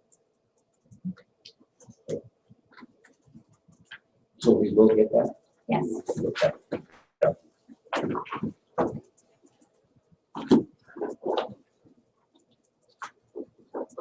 Trevor? I don't have a question specifically to the campaign. I do have a comment about the overall, the community. Just me making notes here, we've got campaigns out there in the presence of $7.2 million with regards to the hospital capital campaign, the Blythe Memorial Hall redevelopment, the Bridges community is looking for, like, there's a lot of, $7.2 million is a lot of money to be spread around the township of North Huron. And obviously we're looking for investors outside of our borders, but I just want to think, I think it's important that people take a thought of what that amount of money looks like, because that really is a lofty goal for a municipality of 5,000 people. I just think we need to have realistic goals, and I'm not saying they're not realistic. Let me be frank. I think everybody's got a point that we need these things. We need infrastructure. They're important. So I kudos to the groups that are putting their face in those, because it's a daunting task. But I believe, like, I support them, because I believe that they are possible with real people and being the face of the community out there. I think they are daunting tasks, but they're achievable. Right. So I thought it's really a good comment to bring people of all the campaigns that we've heard in the last 3 months, and they're probably not going to stop. So infrastructure is a big key over the next 10 years, so. If I can respond, yeah, Terry, you're right. I mean, it is. I started off by saying this is daunting, and we're not relying on the 5,000 people of this community. The 5,000 people of this community are vital to its success. However, if that $2, that $50, that $100 is not there, then the ownership of this project then becomes something for people from away, and that can't be. So we are looking at this community for sure for financial support, but we're also looking outside, and we have to. That's the reason we have the 4 levels that we have. It's tricky. I mean, it's a time right now when these private-public relationships are happening. I mean, they're trying to get a foothold where you're trying to figure out what's the public's investment in this and what's the private investment, and how can we form those partnerships. This is a perfect example of us attempting to do that. I mean, it's huge. I agree that this project is huge, and the projects you've been listening to, people have dreams, people have visions, they want to do something. But I think it comes back for me to actually what's going on in your rural community, and is it growing or is it shrinking? Is it starting to go into some kind of decline? For me, I come from the arts and culture background. That's really what I have to offer this. But there are other moving parts in retail and marketing again. So we share your concern, and certainly don't dismiss it. It is something that we talk about. But we're looking at the local, and we're looking at the provincial, and we're looking at the federal, and people even outside those borders. So we'll see how we get along. But yeah, we're looking at all the aspects. But it's something. It's a mountain. But this past week, we've been talking about sharing different things. But to have things, somebody's got to take the lead, step forward, and propose things. I know that you're putting yourself out there, possibly as a target, but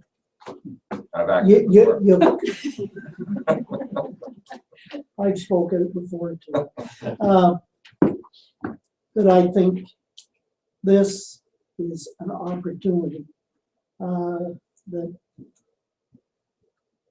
fully cognizant of everything Trevor said there about the other ones. But I think we need to be very, very inclusive. We have to have help from our neighboring municipalities that were there to help live when the original building was done. And that it's regional. I don't think that we can put a North Huron border, a Huron County border. I think we have to go well beyond that. And that in talking to Karen in some of the, I'll say, the away money coming, possible foundations and things like that helping us. That isn't going to be read in the month-to-month statement, but that work and the process, the campaign, it is an ongoing thing. And that I think personally, I'm looking at so much a year for the different projects. Maybe a lot of the other people will too.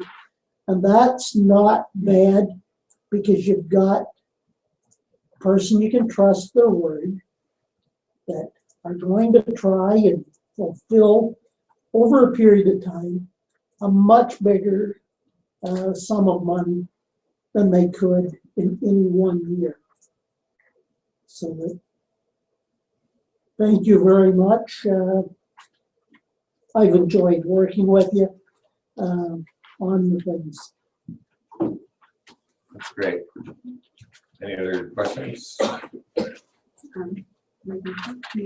Just we are in contact with 1419, so we can be exchanging information, and we can bring that to council periodically just to be mindful of that deadline looming, and so that you can know where things are at.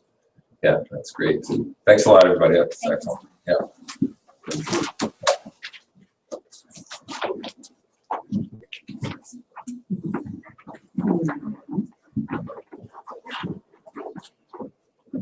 Moving to point 6. I have had a number of contacts about North Huron in conjunction with a number of organizations and individuals within North Huron, possibly looking and having staff do some research as to what the costs of bringing an individual or a family from what is known as the Syrian situation. Well, they may not all be from Syria. They're all fleeing the part of the world that they view as unsafe for them to live in. So that I think generally I'd like the counselors to put some thought into that before our next meeting. And that I know that there's people that within the community that are already starting to look at what the costs might be, but and that basically gauging support if the community would be like to be listed as a community that helped out with that refugee relief. Also, glad to see that the Threshers had another successful year, possibly down a little in attendance, the same as the school fair, down a little bit in attendance and stuff, but there's still very strong cores, and it's just been a year that's been so busy for everybody. Glad to see that we're maintaining and not throwing away valuable things for the residents of our community.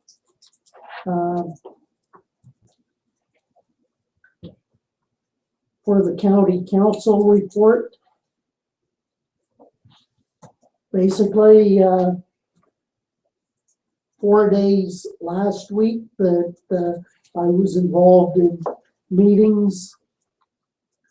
Basically, I would list them as ways of sharing services, people, facilities. Basically, hoping for better service with, if we can't get cheaper costs, at least controlling the increase far better. So that I think I'll leave it at that. Moving to 6.3, the financial report, finance and treasury, bills and accounts. Trevor? I have a couple of questions. I have one question regards to, it's more about the what this council has talked or approved about a contract with Simcoe Refrigeration, I believe. I just want to get through you to Pat. How is that contract coming? Are we seeing the benefits that were initiated during that negotiation? I know a lot of it was based on we were paying for things that we really didn't need. I guess I just would like an update on that. I just seen the cost for refrigeration service and stuff. So I just wanted an update on how that you were seeing those costs. I can prepare something for you, yes. Okay. I can bring that back to council. Okay. Yep. The other question I had was with regards to, it's on page 3. It's Compugen Inc. and it says, excuse my English, Sophos license renewal. What is the SOPHOS? That's our- Is that an acronym? That's our antivirus software. Antivirus? Okay. That's it, thank you. Other questions from council? Right. On page one, this AGFT airport fuel part, is it?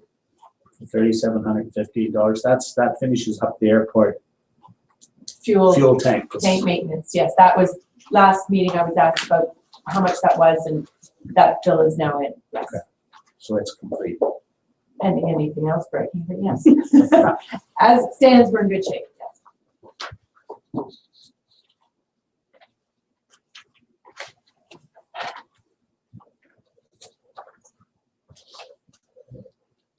Okay.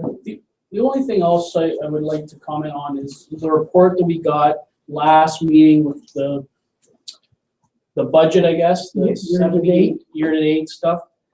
I guess I reviewed it over the past couple of weeks, and I know the budget information on the side is based on allocations. All the allocations are done.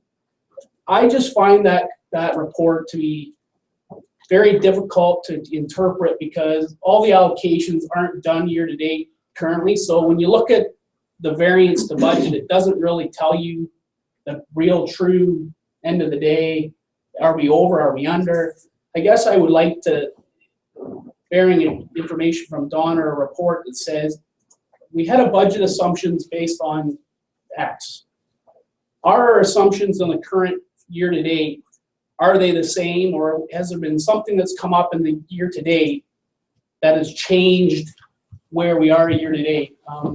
I think to me that would be more value added than printing off that. Like, it doesn't tell me a whole lot in certain instances. So I would take comment back or fight on that. But for me, that's just what I looked at. When I looked at it, I just couldn't make heads or tails where we really were. And to further add, Trevor, we've had this conversation, we're not a 1/12 business, of course, because that's the main problem, is that we fluctuate so much by season and by temperature and by many more things. So that even compounds the problem more, because as I said, we're not like other businesses where your expenses for the most part are simply 1/12, and you can base it on your 8-month period. So of course we know we don't operate like that because we're in a totally different industry than a lot of small business. So it certainly compounds that as well. But each of the department heads can tell you those answers because they review all their sections monthly, and so they know whether their year-to-dates are on track and whether they'll meet their targets for the end of the year, or whether there has been any glitches in that. So from the department head basis, they're reviewing that all the time, and they know where they're at on all of that. So it's just a matter of relaying that back to council in a format that you can understand. Yeah, we're in. Sure. What frequency do you normally give them that? We usually go every 3 months. Right. So would it be helpful just with it to summarize a report where we discussed any potential areas of concern?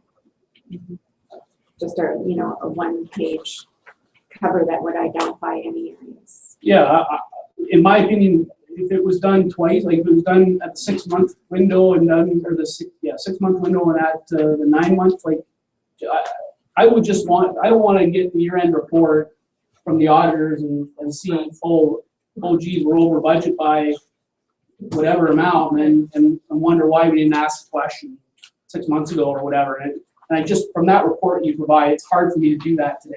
So It's easy for us. it's easy for you, but it's Not I for think you. from the department's not, because allocations come involved, it's just hard for us to decipher it. So. For sure.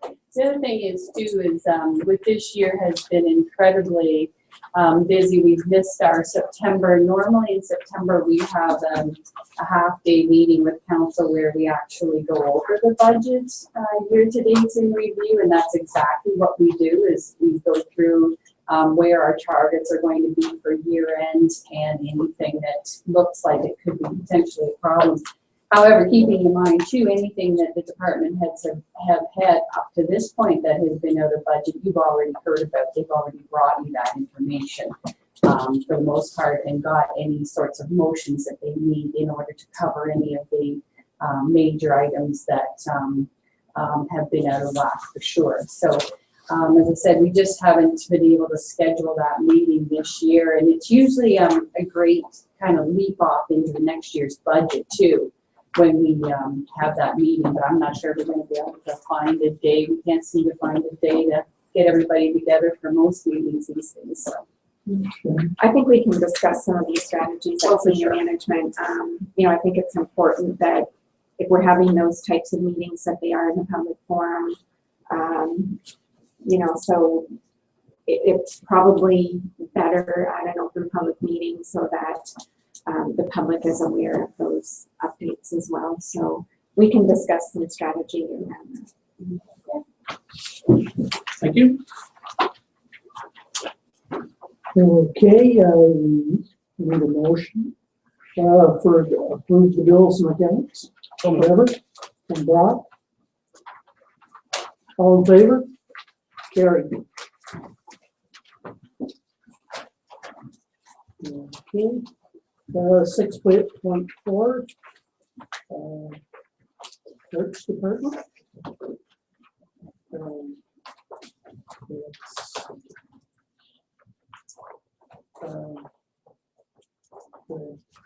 Accept the summer 2015 North Huron Museum report for information purposes. I'll make that a motion. James and Ray, all in favor? Carried.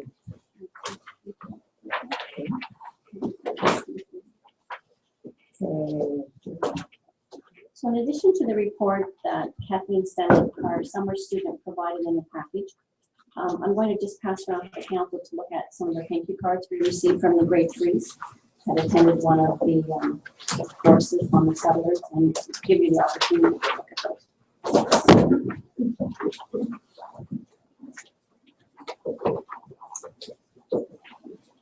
Okay, moving into 6.4.2, Recreation and Facilities Department.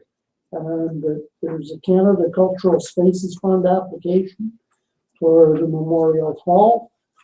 Pat, you want to?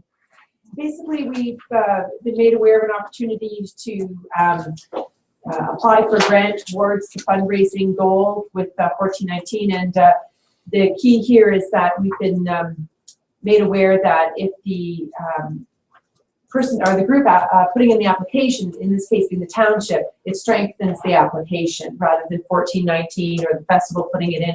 So we're asking permission from council to submit this grant application, and we have full support of 1419 and the Blythe Festival that they will do especially the Blythe Festival. We'll be doing the legwork and the backgrounding to help us with the application process. And perhaps Sharon would like to add that they are planning to visit Toronto to meet with the Department of Heritage. I'm not sure when that's scheduled. Yes, that's correct. So the applicant, as Pat said, it will strengthen the application if the municipality is the applicant. However, it does relate to the part of the renovation that relates to the actual cultural space, so the theater. And so Deb, the general manager there, and Gil, the artistic director, will be providing a lot of information, and they've set up a meeting with the Department of Heritage and have asked me to attend to support that discussion. We're looking at right now possibly October 5th or 6th for that visit. So certainly it's a lot of money to be able to leverage towards this project. So I'm going to support them as best we can in that application. Right, so if this is a straight grant, this is not matching dollars? They said they will fund at the 1/3 level. So this would be, right around that 1/3 level. The $1.1 million ask. Yes. Do I have a mover for this, Trevor? I'll move. Yolanda seconds. Any further questions? All in favor? Carried. Okay.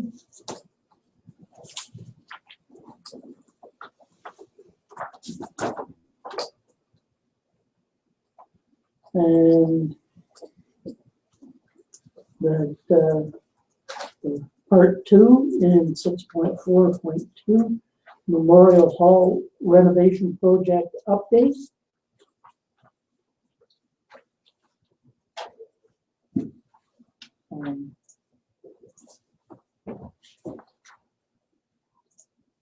Pat? So I guess we've seen the presentation and this is the report to follow. We're looking for a motion under the recommendation of this report.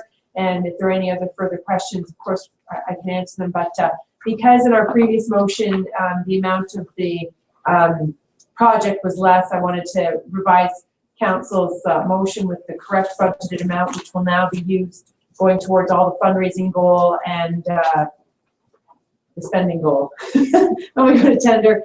And so I'm just looking for you to approve the plans that were presented to you here tonight, as along with the new budget. Brock? I would move that we approve the plan and budget. Okay, seconder? Trevor? All in favor? Carried. Okay. Moving to 6.4.3, Public Works Department. There's the Blythe Union Cemetery bequest. And that was pretty well covered in the notes. Do I have a mover? Brock and James? All in favor? Carried.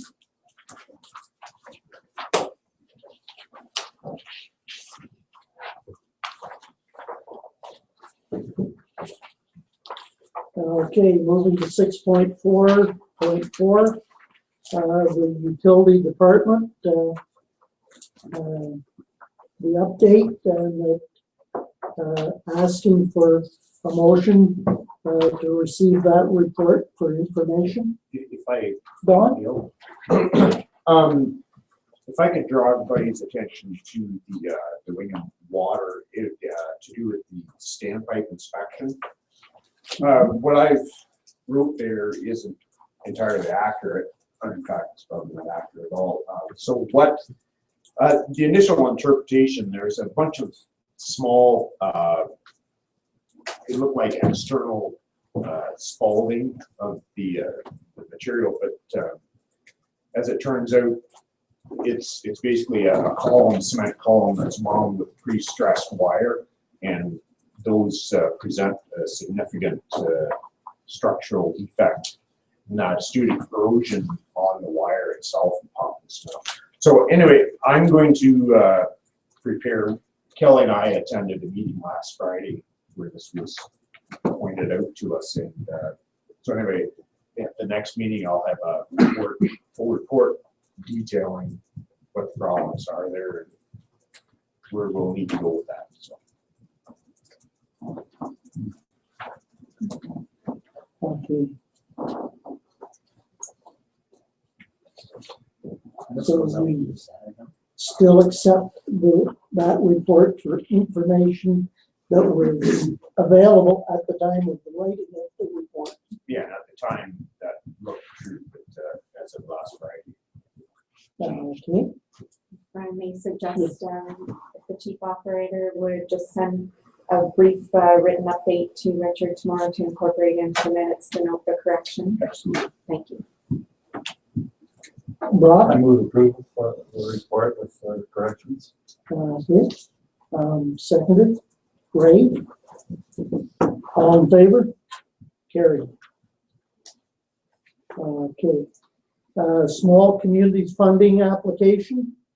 That the Council of the Township of North Huron hereby authorize staff to submit an application for SCF program for financial support to reconstruct Edward Street from Patrick to John Street and further to retain BM Ross to provide an estimate for overall cost for use within the application.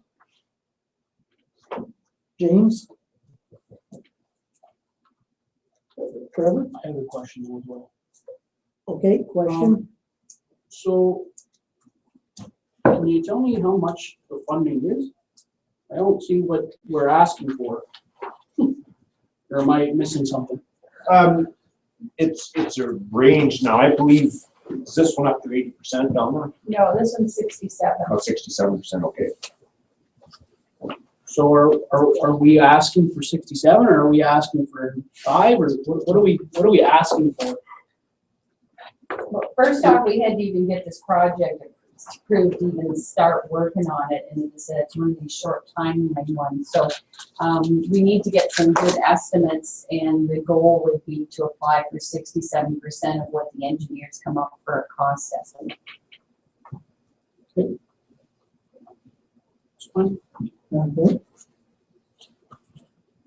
All in favor? Carried. Biosolids utilization budget. And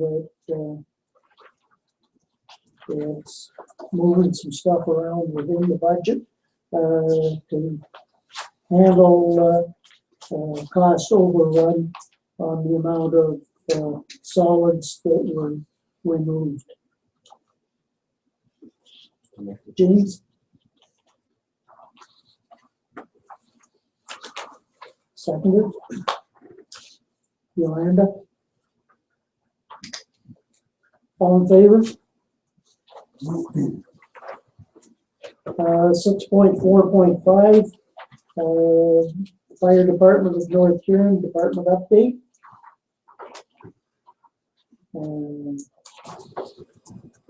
Receiving that report for information services. Okay, Brock and Ray. And this is 2 or 1? 2 parts.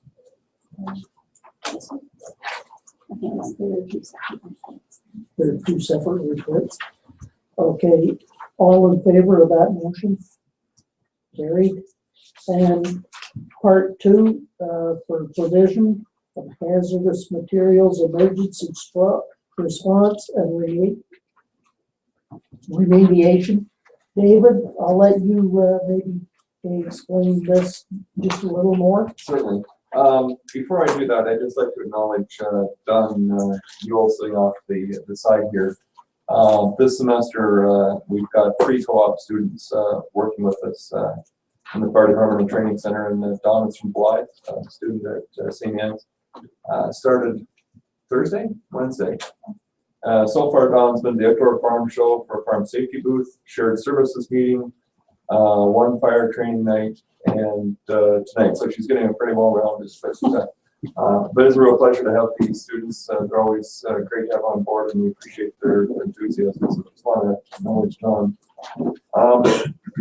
When I became fire chief, one of the things that I spoke with CIO Long about at that point was the concern that if there was ever a truck that had an incident on the main street of Wingham or Blythe, that leaked out diesel fuel, if a local fuel supplier had a petroleum truck crash, we had limited resources to manage that. And the reality of this is that they're very rare occurrences, but when they do happen, you want to be able to access resources, being people and materials, be it Thursday night at 9 or Saturday morning at 7 or Monday afternoon at 2, and know that somebody's going to come to assist our personnel, because it's beyond the scope of us to manage these incidents. We had a recent incident as a fire department where we had to manage a fuel spill into the river, and it basically taxed all the resources we had. So had there been much more to go on, we were done. In the course of that event, there was a possibility for a while we could need a vacuum truck. We weren't able to find one because through the night on I believe it was I don't remember what day of the week it was, but after hours is difficult to access one. So subsequent to that, we met with Fox and Fuels in town and said, if we were to look at a hazardous materials mitigation response company, who are the companies that you would suggest? Because you're the largest petroleum company within our municipality. And they recommended two.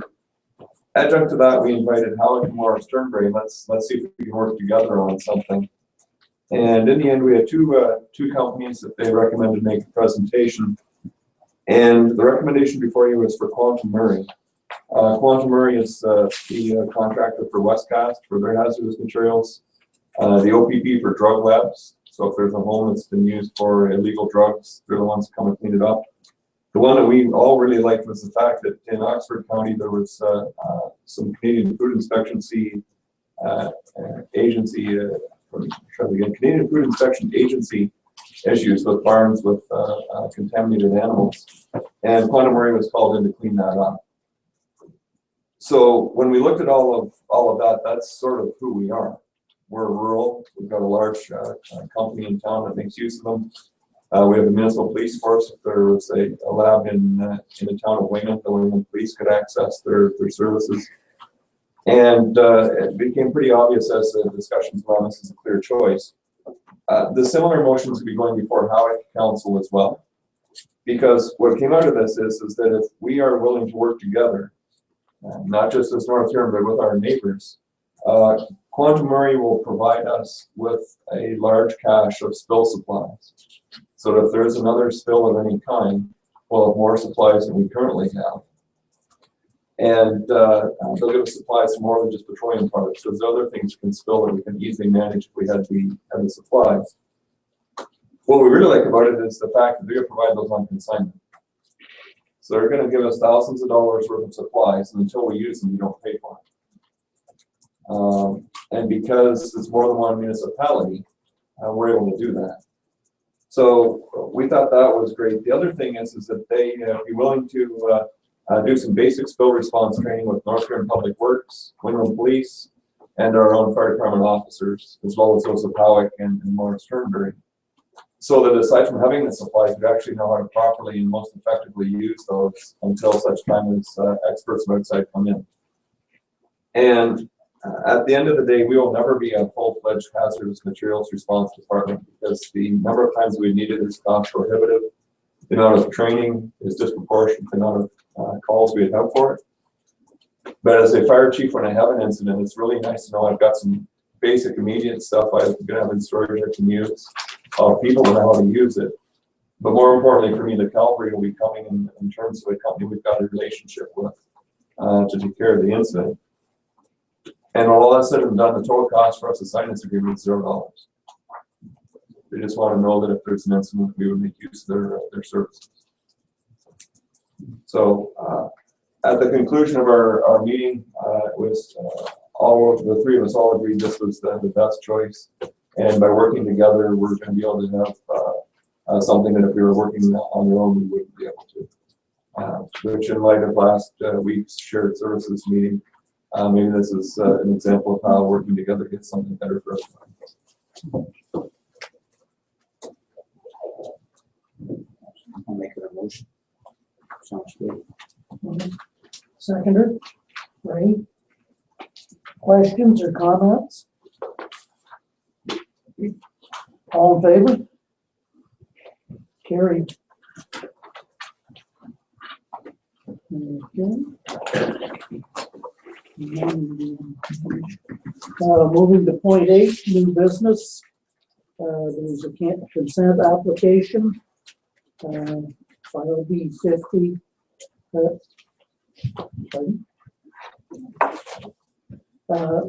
Laura, that I'll let you take the lead on this.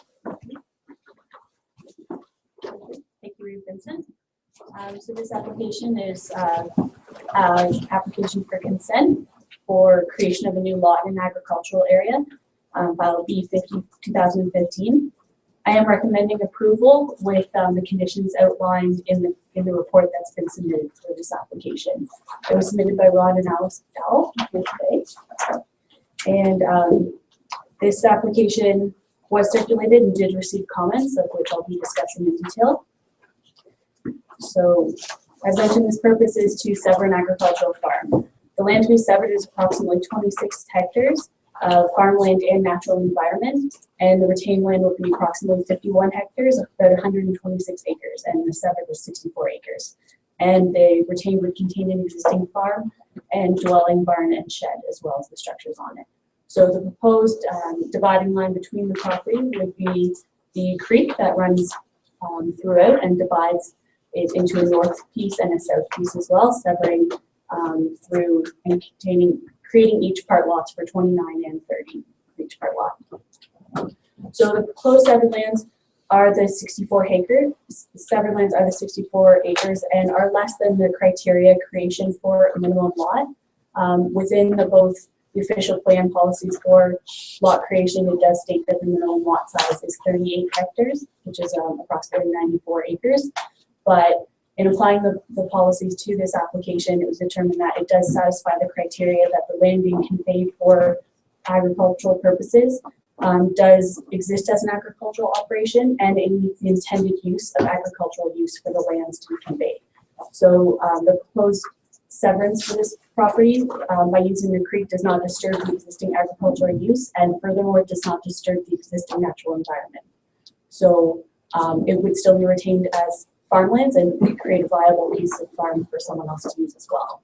So the comments received from the Maitland Valley Conservation Authority said that it had identified as hazard lands, both floodplain and wetlands surrounding the creek area.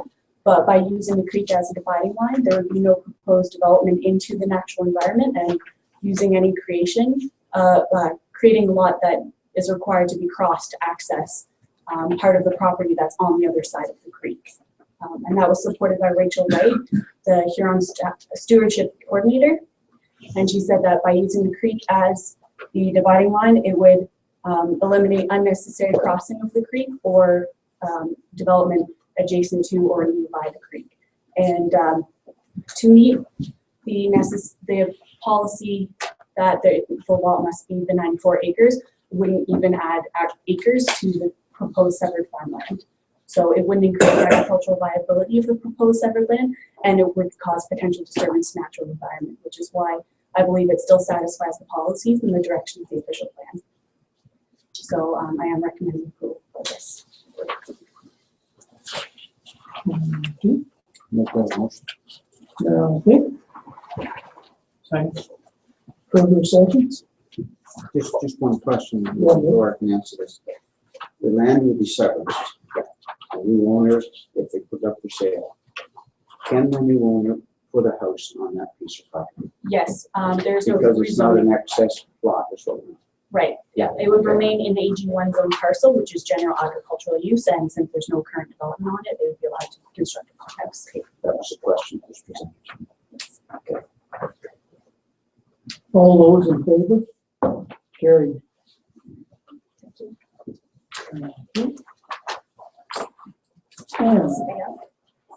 Let you proceed on official plan amendment 10 to the North Huron official plan. Yes, so at the last meeting on September 8th, I kind of presented to you an outline of the proposed zoning update that's being undertaken for the remainder of this year.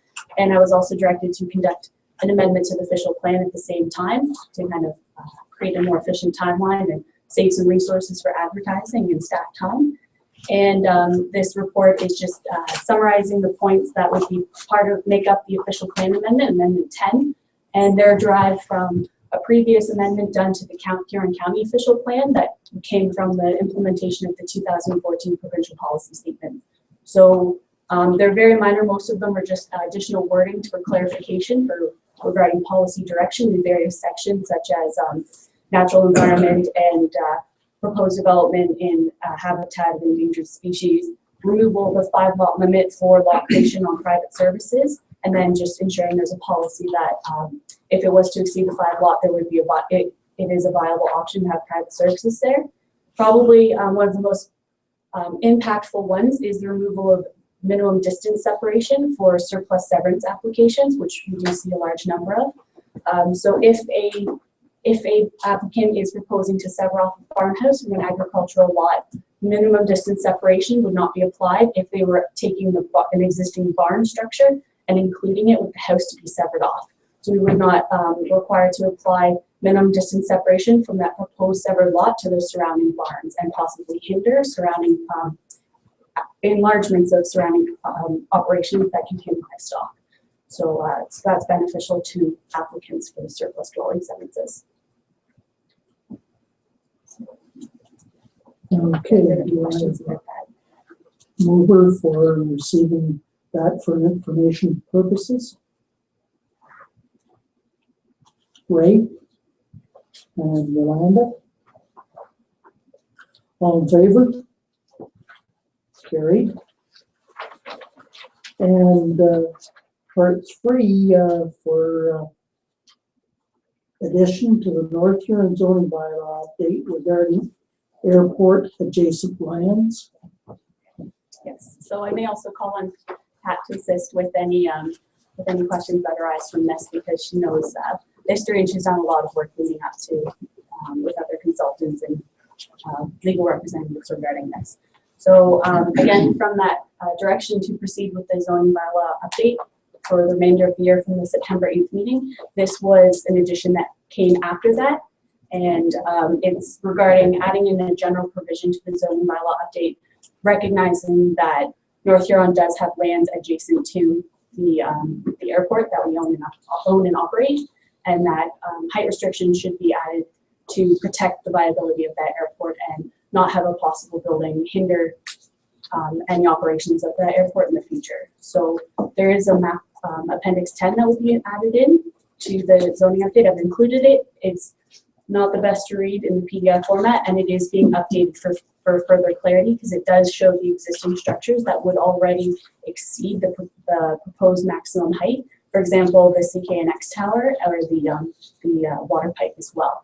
They're on the highest elevation of Wingham area. So, and then there are tall structures on top of that. To get an idea, those are the tallest identified structures. For an example, Town Hall here is approximately 22 meters under the height restriction. To give you an idea that buildings would still be able to build up to a significant height and still maintain within that airspace.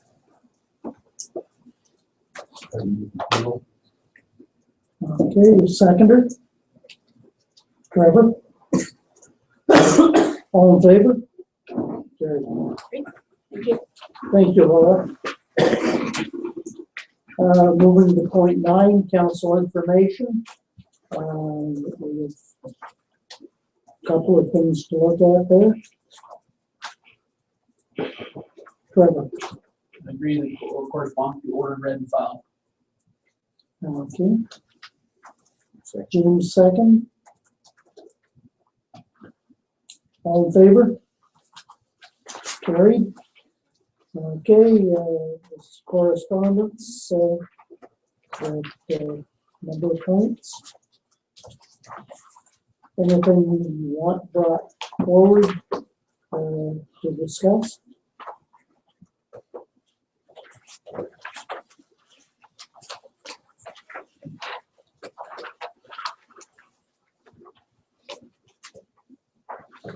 Possibly 10.3 is that there's a fundraising event the 25th of September from 11 a.m. to 2 p.m. In front of the town hall here. Basically, it's fundraising to help with the renovations for the theater. And it's the Almost Famous Players that will be doing it. So they're just hosting launch and lunch to help, and then the proceeds of that will go towards the town hall theater upgrades. Yeah, that's good. Just noting that, you want it in a motion. Just maybe it's fine. There's posters on the desks. I expect they will be around town as well in abundance. Okay, thank you.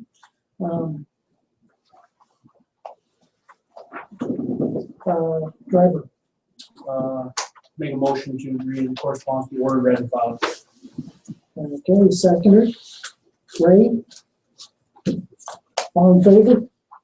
Carried.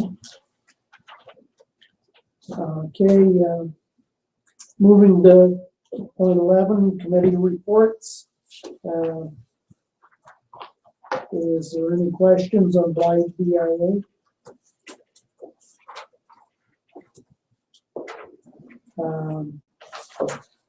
North Huron Police Services Board, June 16th meeting.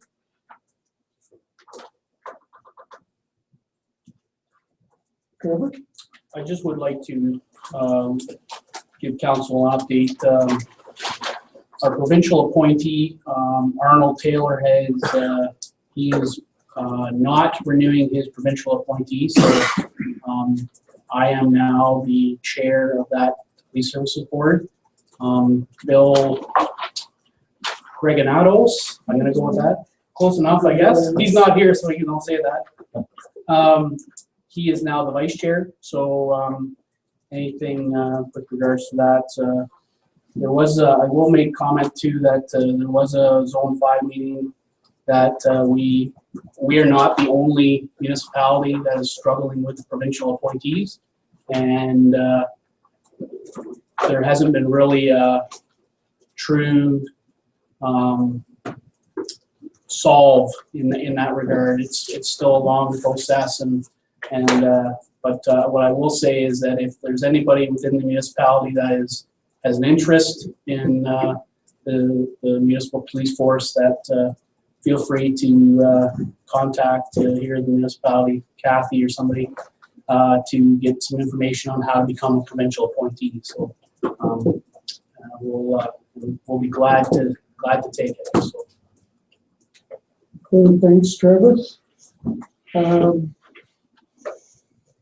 Wingham Town Hall Theater Committee. Any questions of the August 31st meeting or anything to add?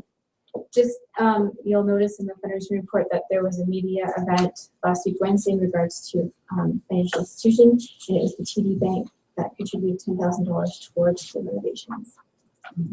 Thank you. And so that I think everything for the East Roanoke 150th was self-explanatory in the June 29th meeting. Moving to bylaws. Bylaw number 70, 2015, being a bylaw imposing special annual drainage rates upon land in respect of which money is borrowed under the Tile Drainage Act. And want to introduce this and read a first and second time. Do I move it? Ray and James.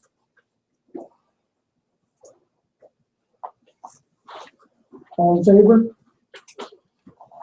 Okay, bylaw number 70, 2015, to be read a third and final time, signed by the Region Clerk and engrossed in the bylaw book. Brock and James. All in favor? Carried. Okay. Bylaw number 71, 2015, being a bylaw to authorize the Region Clerk to sign on behalf of the Council. Amendment number 1 to grant funding agreement between the Corporation of the Township of North Huron and the Ministry of Environment, Source Protection Programs Branch. To be read first, introduced, read a first and second time. Trevor and Brock.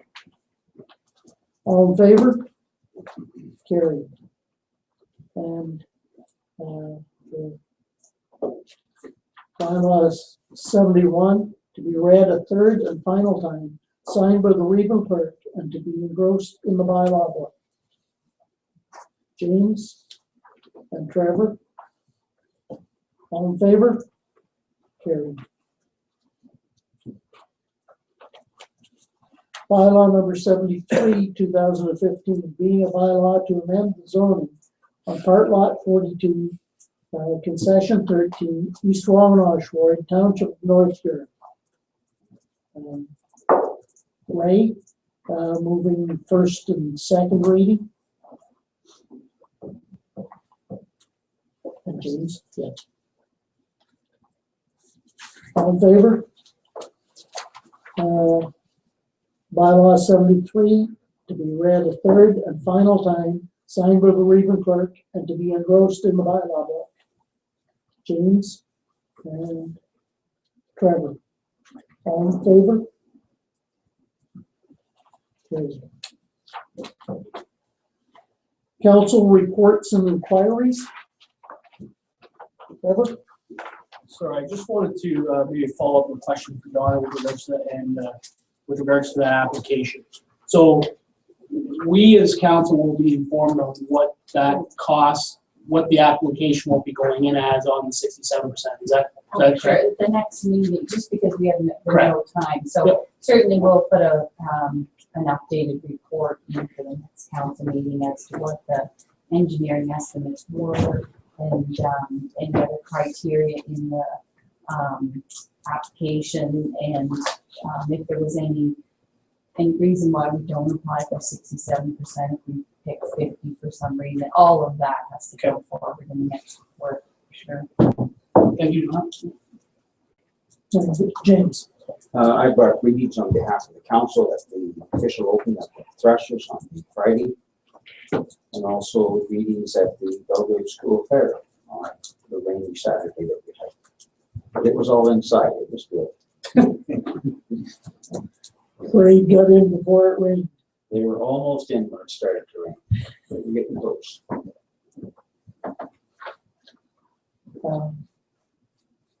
Other points or?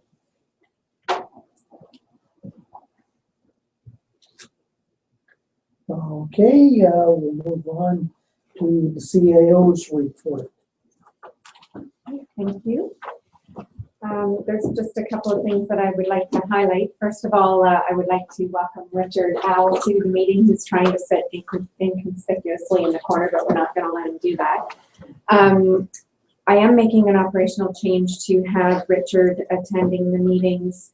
I want to start reviewing a number of policies and procedures, our procedural bylaw, and Richard's going to assist me with that research. So I think it's important for him to be here at council observing the process and helping me as we move forward with these changes.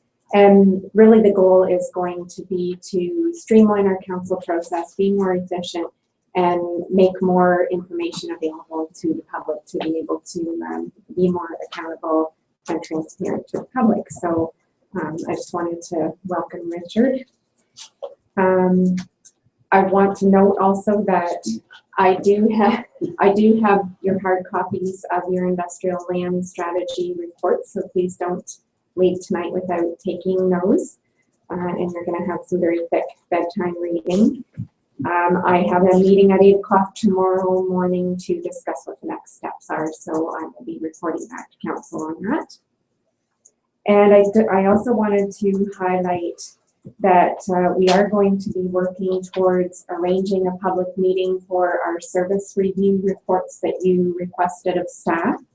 And we'll probably send out a doodle poll to council to find a date in October, hopefully towards the end of October. That will suit everyone. I know it's a very busy time of year, but we're going to be looking at obtaining public input for the airport review and then waste management recycling review. But I think we'll also take an opportunity just to give the public an overview of all of the service review initiatives that we've undertaken to feed next year's budget decisions. I also wanted to highlight that I have made contact with Sergeant Hummel at the Municipal Policing Bureau of the OPP.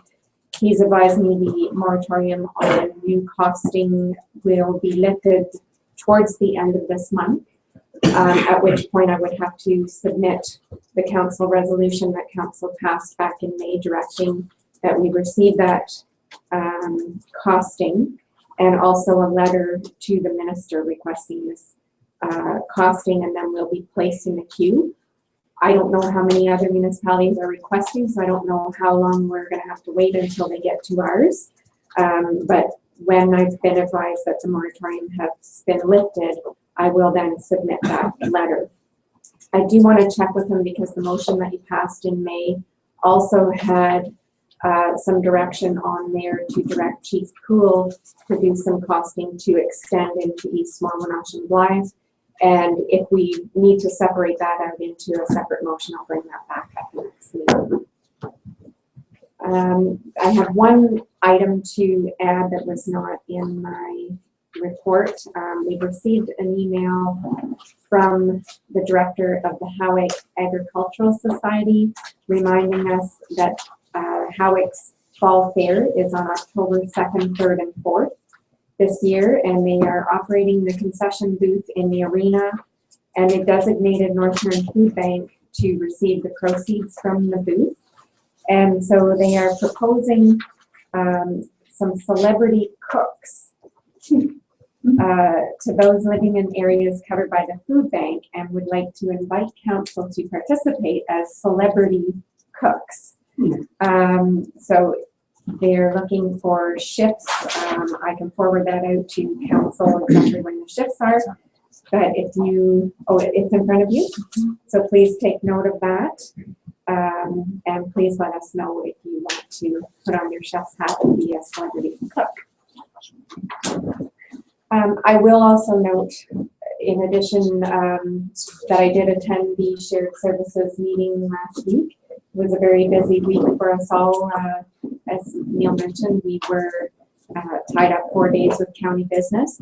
I will be reporting back to you at the next meeting on some thoughts regarding that session. And that's all I have. Okay, thank you. Motion to receive this. Trevor and Brock, all in favor? Carried. Okay, public gallery questions or comments on things that we've talked about tonight?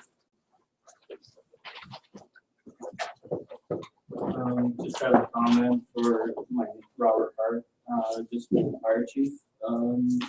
Did they present anything about a product called oil spill vanish? Have you ever heard of this product? The products they're looking at, they didn't give them the brand name, so I wouldn't know what brands or what products they're looking at. I've seen a demonstration of this product, and what it does is it remediates petroleum-based fuel products that are oil spill vanish, and it can remediate fuel off of water, where it renders it non-toxic, and it congeals the fuel into a rubber-like substance that's disposable. Okay, no, I'm not sure what product, so I'll put that in give you some information. Sure, that'd be great, actually. Thank you.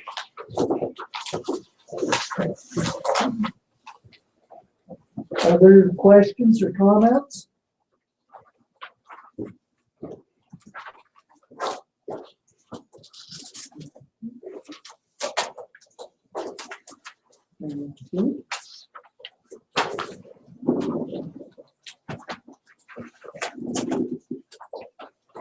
Point 16 is an in-camera session, and we'll be dealing with personal matters of an identifiable individual, including municipal or local board employee. We'll be talking about the development agreement and personnel matters about an identifiable individual and peers,